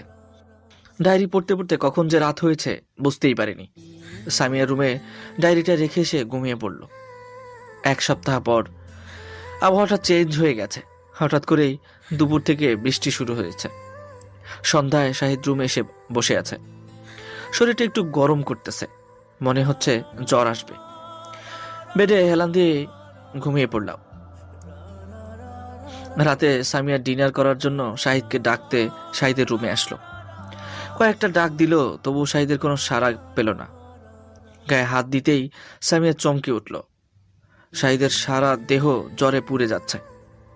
সামিয়া শাহিদের আম্মুকে ডেকে নিয়ে আসলো। শাহিদের আম্মু ডাক্তার কাছে ফোন করলো। একটু পর ডাক্তার এসে শাহিদকে চেক আপ করে বলল, আবহাওয়া চেঞ্জ হওয়ার জন্য শাহিদের জ্বর এসেছে। ডাক্তার, কতদিন জ্বর থাকতে পারে? আগামী রাত পর্যন্ত থাকতে পারে। আমি কিছু মেডিসিন দিয়ে যাচ্ছি, এগুলো খাইয়ে দেবেন, আর যেগুলো লিখে দিচ্ছি সেগুলো কাল ফার্মেসি থেকে নিয়ে আসবেন। ঠিক আছে। ডাক্তার চলে যাওয়ার পর শাহিদের আম্মু আর সামিয়া শাহিদকে ঔষধগুলো খাইয়ে দিল। সামিয়া শাহিদের আম্মুকে বলল, আম্মু তুমি সুস্থ? রুমে গিয়ে ঘুমিয়ে পড়ো, আমি এখানেই থাকতেছি। তুমি যাও মা, আমি এখনই আসছি। আম্মু তুমি যাও, তোমার শরীর অসুস্থ। শাহিদের আম্মু সামিয়ার দিকে তাকিয়ে মুচকি হেসে বলল, বাবা, আমার মেয়ে তো দেখছি এখন থেকেই স্বামীর সেবা নিয়োজিত হয়ে গেছে। সামিয়া মুচকি হেসে মাথা হেলে বসে আছে। শাহিদের আম্মু রুম থেকে বের হয়ে যাওয়ার পর সামিয়া শাহিদের মাথায় নিজের কোলে নিয়ে মাথায় হাত বুলিয়ে দিতে লাগল। একদিন কেটে গেল। শাহিদের জ্বর কমার কোনো লক্ষণই নেই। সবসময় সামিয়া শাহিদের পাশে আছে। কে কি করতেছে তা শাহিদের দেখতে পারতেছে, বুঝতেও পারতেছে, কিন্তু কিছু বলার ক্ষমতা নেই। দ্বিতীয় দিন রাতে প্রচন্ড জ্বর আসলো। সামিয়া শাহিদের মাথায় জল পট্টি দিতে দিতে শাহিদের পাশেই ঘুমিয়ে পড়েছে। মাঝরাতে শাহিদের ঘুম ভেঙে গেল। বাইরে বৃষ্টি হচ্ছে মুষলধারে। এখন একটু নিজেকে সুস্থতা বোধ করতেছে। পাশে তাকিয়ে দেখে সামিয়া গুটিসুটি মেরে শুয়ে আছে। বৃষ্টি হওয়ার আবহাওয়ায় একটু শীত শীত করতেছে। শাহিদের গায়ে কম্বল দেওয়া আছে। শাহিদ লক্ষ্য করলো সামিয়া শীতে কাঁপতেছে, যদিও সেই রকম শীত নয়। শাহিদ সামিয়াকে টান দিয়ে নিজের কম্বলের ভিতরে নিয়ে শুয়ে দিল। সামিয়া শুয়ে আছে শাহিদের বুকের উপর। ডিম লাইটের আলোটা এসে সামিয়ার মুখের উপর পড়েছে। শাহিদ সামিয়ার দিকে এক দৃষ্টিতে তাকিয়ে আছে। চোখের নিচে কালো দাগ পড়ে গেছে। চেহারাটাও কেমন জানি ফ্যাকাশে হয়ে গেছে। শাহিদ সামিয়ার কপালে চুলগুলো সরিয়ে দিয়ে কপালে একটা চুমু দিতেই সামিয়া কেঁপে ওঠে শাহিদকে জড়িয়ে ধরল। শাহিদও সামিয়াকে জড়িয়ে ধরে ঘুমিয়ে পড়ল। ভোরের আলোতে শাহিদের ঘুম ভাঙল। বাইরে রাতের চেয়ে দ্বিগুণ আকারে বৃষ্টি হচ্ছে। সামিয়া এখনো শাহিদের বুকের উপরে মাথা রেখে ঘুমিয়ে আছে। শাহিদ সামিয়াকে আস্তে আস্তে করে ডাক দিল, সামিয়া। সামিয়ার কোনো সারা শব্দ নেই। শাহিদ আবার ডাক দিল, সামিয়া। সামিয়া ঘুম ঘুম কণ্ঠে বলল, শাহিদ সামিয়ার কপালের চুলগুলো সরিয়ে দিতে দিতে বলল, সামিয়া উঠো, সকাল হয়েছে। শাহিদের কথা শুনে সামিয়া দরফর করে উঠতে চাইল, কিন্তু শাহিদ তার হাতগুলো দিয়ে সামিয়াকে আটকে রেখেছে। এত তাড়াহুড়ো কিসের? সামিয়া মাথা নিচু করে বলল, না মানে আমি থাকলে যদি তোমার অসুবিধা হয়। শাহিদ এক হাত দিয়ে সামিয়ার মুখটা উঁচু করে চোখে চোখ রেখে বলল, তাহলে সারা রাত যে আমার বুকের উপরে শুয়েছিলে? সরি, আমি ইচ্ছে করে করিনি। শাহিদ কিছু না বলে সামিয়ার চোখের দিকে তাকিয়ে আছে। সামিয়াও শাহিদের চোখের দিকে তাকিয়ে আছে, যেই চোখের মধ্যে নেই কোনো রাগ, অভিমান, ঘৃণা, আছে শুধু না বলা কিছু কথা। সামিয়া শাহিদের চোখের দিকে তাকিয়ে বলল, প্লিজ শাহিদ, আমাকে ক্ষমা করে দাও না, আমি আর পারতেছি না। বলেই কান্না করতে লাগলো। শাহিদ সামিয়ার চোখের পানি মুছে দিয়ে বলল, আমি তো তোমাকে ক্ষমা করেই দিয়েছি। ক্ষমা না করলে তোমাকে আমি আমার বুকের মধ্যে নিয়ে থাকতাম। খুব ভালোবাসি তোমাকে, খুব ভালোবাসি। শাহিদের কথা শুনে সামিয়া হু হু করে কেঁদে দিল। শাহিদ অবাক হয়ে বলল, তুমি কান্না করতেছো কেন? কি হয়েছে? সামিয়া কান্না করতে করতে বলল, আমার বিশ্বাস হচ্ছে না তুমি আমাকে ক্ষমা করে দিয়েছো। জানো, তোমার জন্য আমি এই 4টা বছর অপেক্ষা করেছি। তুমি এসে আমাকে বুকে জড়িয়ে নিয়ে বলবে ভালোবাসি, শুধু এই কথাটা শোনার জন্য। এই 4টা বছর একটা রাতও ঠিক মতো ঘুমাতে পারিনি, শুধু তোমার স্মৃতিগুলো মনে পড়তো। রাতে বারবার দোয়া করতাম তুমি যেন আমার কাছে ফিরে আসো। সামিয়া শাহিদকে জড়িয়ে ধরে কান্না করতে লাগলো। শাহিদ মুখ দিয়ে সামিয়ার চোখের পানিগুলো চুষে নিয়ে বলল, আমার বউটা যে এত বোকা সে আমি আগে জানতাম না। সামিয়া ভুরু কুচকে বলল, বউ মানে? শাহিদ সামিয়াকে আরো শক্ত করে জড়িয়ে ধরে বলল, কেন, এটা আমার বউ নয়। তো আমি বোকা হলাম কিভাবে? বোকাই তো। তোমার বোকামির জন্য আমরা 4টা বছর আলাদা ছিলাম। তুমি যদি সেদিন আমাকে বিষয়টা ভালোভাবে জিজ্ঞেস করতে তাহলে এমনটা হতো। তাছাড়া আমি ছিলাম তোমার বয়সী, তাহলে তুমি ছোট ছিলে মানে আমিও ছোট ছিলাম। ছোট থাকতে কি করে তোমার বাবাকে হত্যা করব? আর ছোট থাকতে তো আমি হত্যা করা বা খুন করা কি সেটাই বুঝতাম না। সামিয়া শাহিদের বুকে মুখ গুজিয়ে বলল, সরি, আমার অনেক বড় ভুল হয়ে গিয়েছে, আর কখনো এমন করব না। সরি বললে হবে? এই 4 বছরে আমাদের 4টা বিয়ে হয়ে যেত। শাহিদের কথা শুনে সামিয়া শাহিদের বুকে কামড় দিল।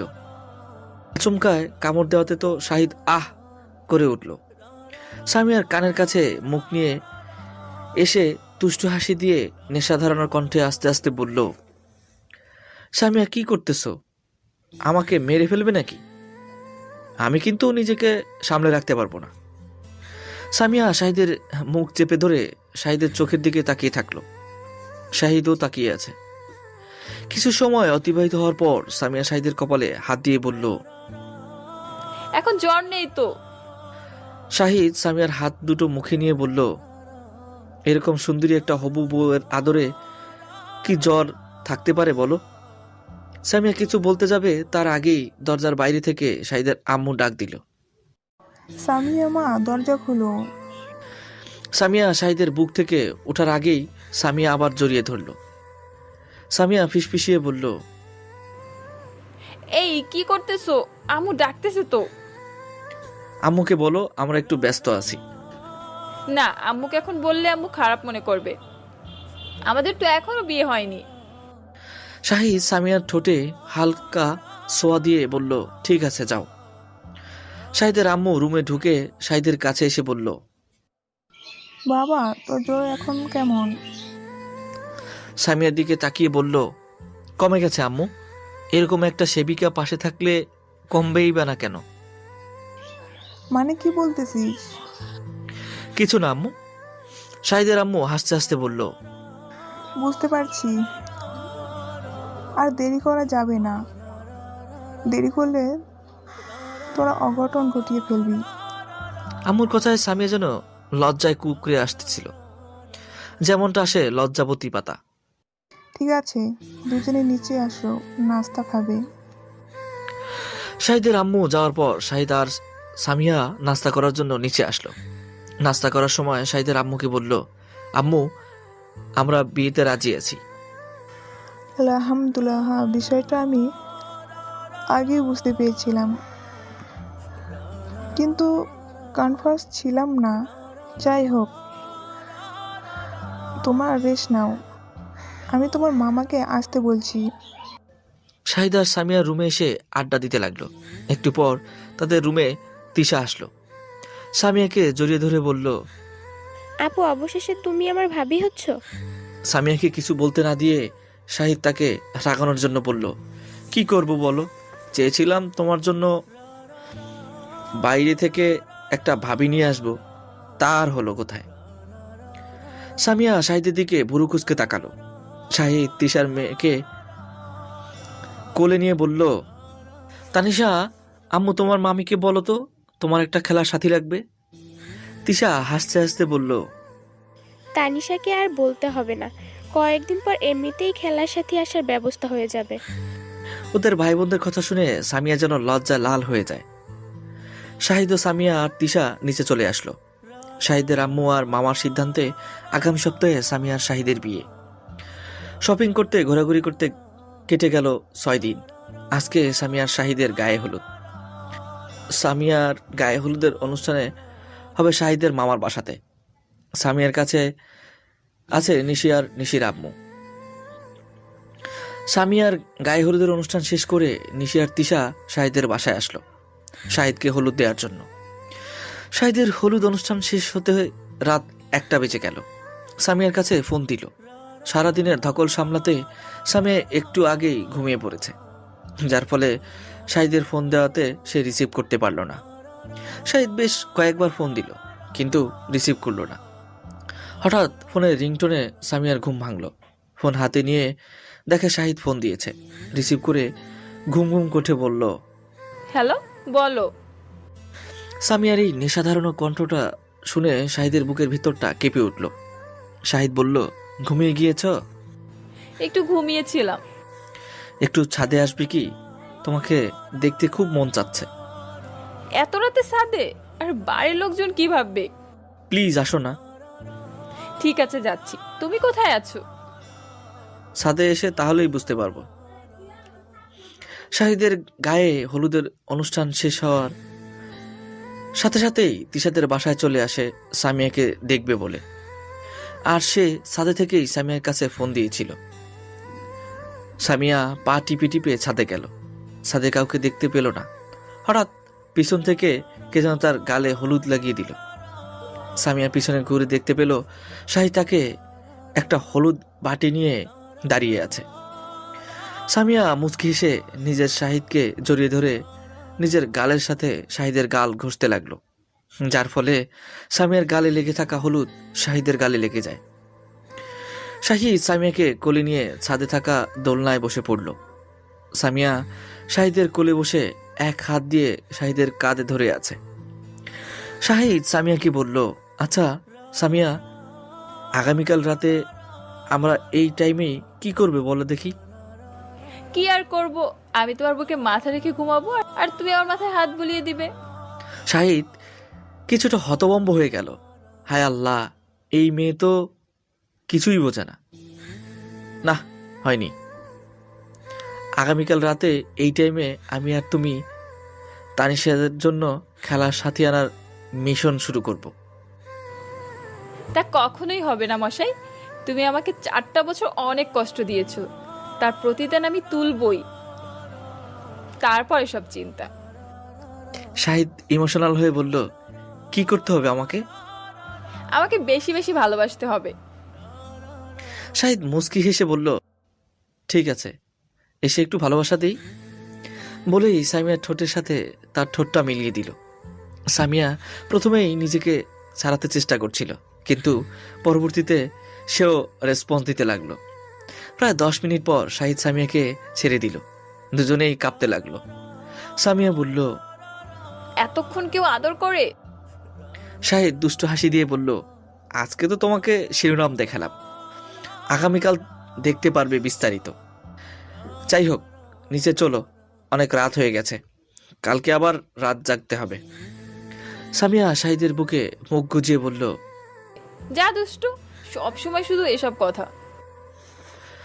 শাহিদ সামিয়াকে কোলে নিয়ে সামিয়ার রুমে রেখে গাড়ি নিয়ে বাসায় চলে আসলো। কয়েকদিন আগে শাহিদ একটা গাড়ি নিয়েছে। বাসায় এসে সামিয়ার সাথে কথা বলে ঘুমিয়ে পড়ল। পরদিন শাহিদ আর সামিয়ার বিয়ে। সামিয়া তিশাদের বাসায় আছে। সন্ধ্যায় শাহিদ গাড়ি নিয়ে বের হলো তিশাদের বাসায়। শাহিদের গাড়িতে আছে নিশি, নিশার ননদ, শাহিদের কাজী আর শাহিদ। তিশা আছে তাদের বাসায় সামিয়ার কাছে। তিশাদের বাসায় পৌঁছে শাহিদকে মিষ্টি খেয়ে দিল তিশা আর তিশার বর। অবশেষে শাহিদ আর সামিয়া বিয়েটা হয়ে গেল। বাড়িতে শাহিদের ডান পাশে বসেছে সামিয়া, সামিয়ার পাশে বসেছে নিশি। শাহিদ সামিয়ার কানে কানে বলল, বউ, কালকে রাতে কি বলেছিলাম মনে আছে? কখন যে রাত হবে আর দেরি সহ্য হচ্ছে না। এই কি শুরু করেছো? দেখতেছো না পাশে তোমার ছোট বোন বসে আছে? শাহিদ নিশিকে বলল, আপু, তুমি আমাদের কথা কিছু শুনতে পেরেছো? নিশি সামিয়াকে চোখ টিপ মেরে বলল, না ভাইয়া, কিছু দেখতে পাইনি, তুমি চালিয়ে যাও। নিশির কথা শুনে সামিয়া বলল, উফ, এরা তুই ভাই বোন একই। বাসায় আসতে রাত 9টা বেজে গেল। শাহিদের আম্মু সামিয়াকে বরণ করে নিল। সামিয়া শাহিদের আম্মুকে জড়িয়ে ধরে কান্না করতে লাগলো। হয়তোবা সে কখনো জানতে পারেনি কে তার মা। কোনোদিন সে পায়নি মায়ের আদর, কিন্তু সে নিজের মায়ের আদরের মতো আদর পেয়েছে শাহিদের মায়ের কাছে। আবেগেই হয়তো সে শাহিদের আম্মুকে জড়িয়ে ধরে কান্না করতেছে। আম্মু মাথা হাত বুলিয়ে দিতে দিতে বলল, আমার আম্মুটা কান্না করছে কেন? আমার আম্মুর চোখের জল মানায় না, আর যেন কখনো কান্না করতে না দেখি, কেমন? তিশা সামিয়াকে নিয়ে শাহিদের রুমে রেখে আসলো। শাহিদ তিশার বরের সাথে আড্ডা দেওয়ার জন্য ছাদে চলে আসলো। একটু পর নিচে এসে এক প্লেট খাবার হাতে নিয়ে রুমে এসে দেখে সামিয়া শাড়ি পরে লম্বা একটা ঘোমটা দিয়ে বেডে বসে আছে। শাহিদকে দেখে সামিয়া সালাম দেওয়ার জন্য আসলে তাকে আটকিয়ে বলল, ফ্রেশ হয়ে এসো। সামিয়া ফ্রেশ হয়ে আসার পর শাহিদ প্লেটটাতে হাত দিয়ে সামিয়ার কাছে এসে বলল, এখনো তো মনে হয় কিছু মুখে দেননি, চলো খেয়ে নাও। সামিয়া কিছু না বলে শাহিদের সঙ্গে সোফায় বসে পড়ল। শাহিদ নিজের হাতে সামিয়াকে খাইয়ে দিতে লাগলো। সামিয়াও খাচ্ছে, শাহিদও খাচ্ছে। খাওয়া দাওয়া শেষ করে শাহিদ আর সামিয়াকে বলল, তোমার অজু আছে? হ্যাঁ আছে। ঠিক আছে, চলো নামাজ পড়ব। সামিয়া আর শাহিদ দুজনে 2 রাকাত নামাজ পড়ল। নামাজ শেষ করে শাহিদ সামিয়াকে কোলে নিয়ে বেডে শুয়ে দিল। ভরে দিল অজস্র চুমুতে সামিয়ার দেহ। সামিয়া প্রতিবারই কেঁপে উঠতেছে। এরপরে সামিয়া আর শাহিদ হারিয়ে গেল দুজনে গভীর ভালোবাসায়। আজকে তাদের ভালোবাসার রাত, আজকে তাদের আগামী দিনের সূচনার রাত। আজ থেকে শুরু হবে তাদের জীবনের অন্য এক পর্ব। গল্পের ভুল ত্রুটিগুলো ক্ষমার নজরে দেখবেন। আর গল্পের শুরু থেকে শেষ পর্যন্ত যারা সাথে ছিলেন সকলকে অনেক অনেক ধন্যবাদ। আর হ্যাঁ, পুরো গল্পটা কেমন লাগলো অবশ্যই একটা কমেন্ট করে জানাবেন। আবারও আপনাদের সামনে হাজির হব নতুন কোনো গল্প নিয়ে। সে পর্যন্ত ভালো থাকুন, সুস্থ থাকুন। আল্লাহ হাফেজ।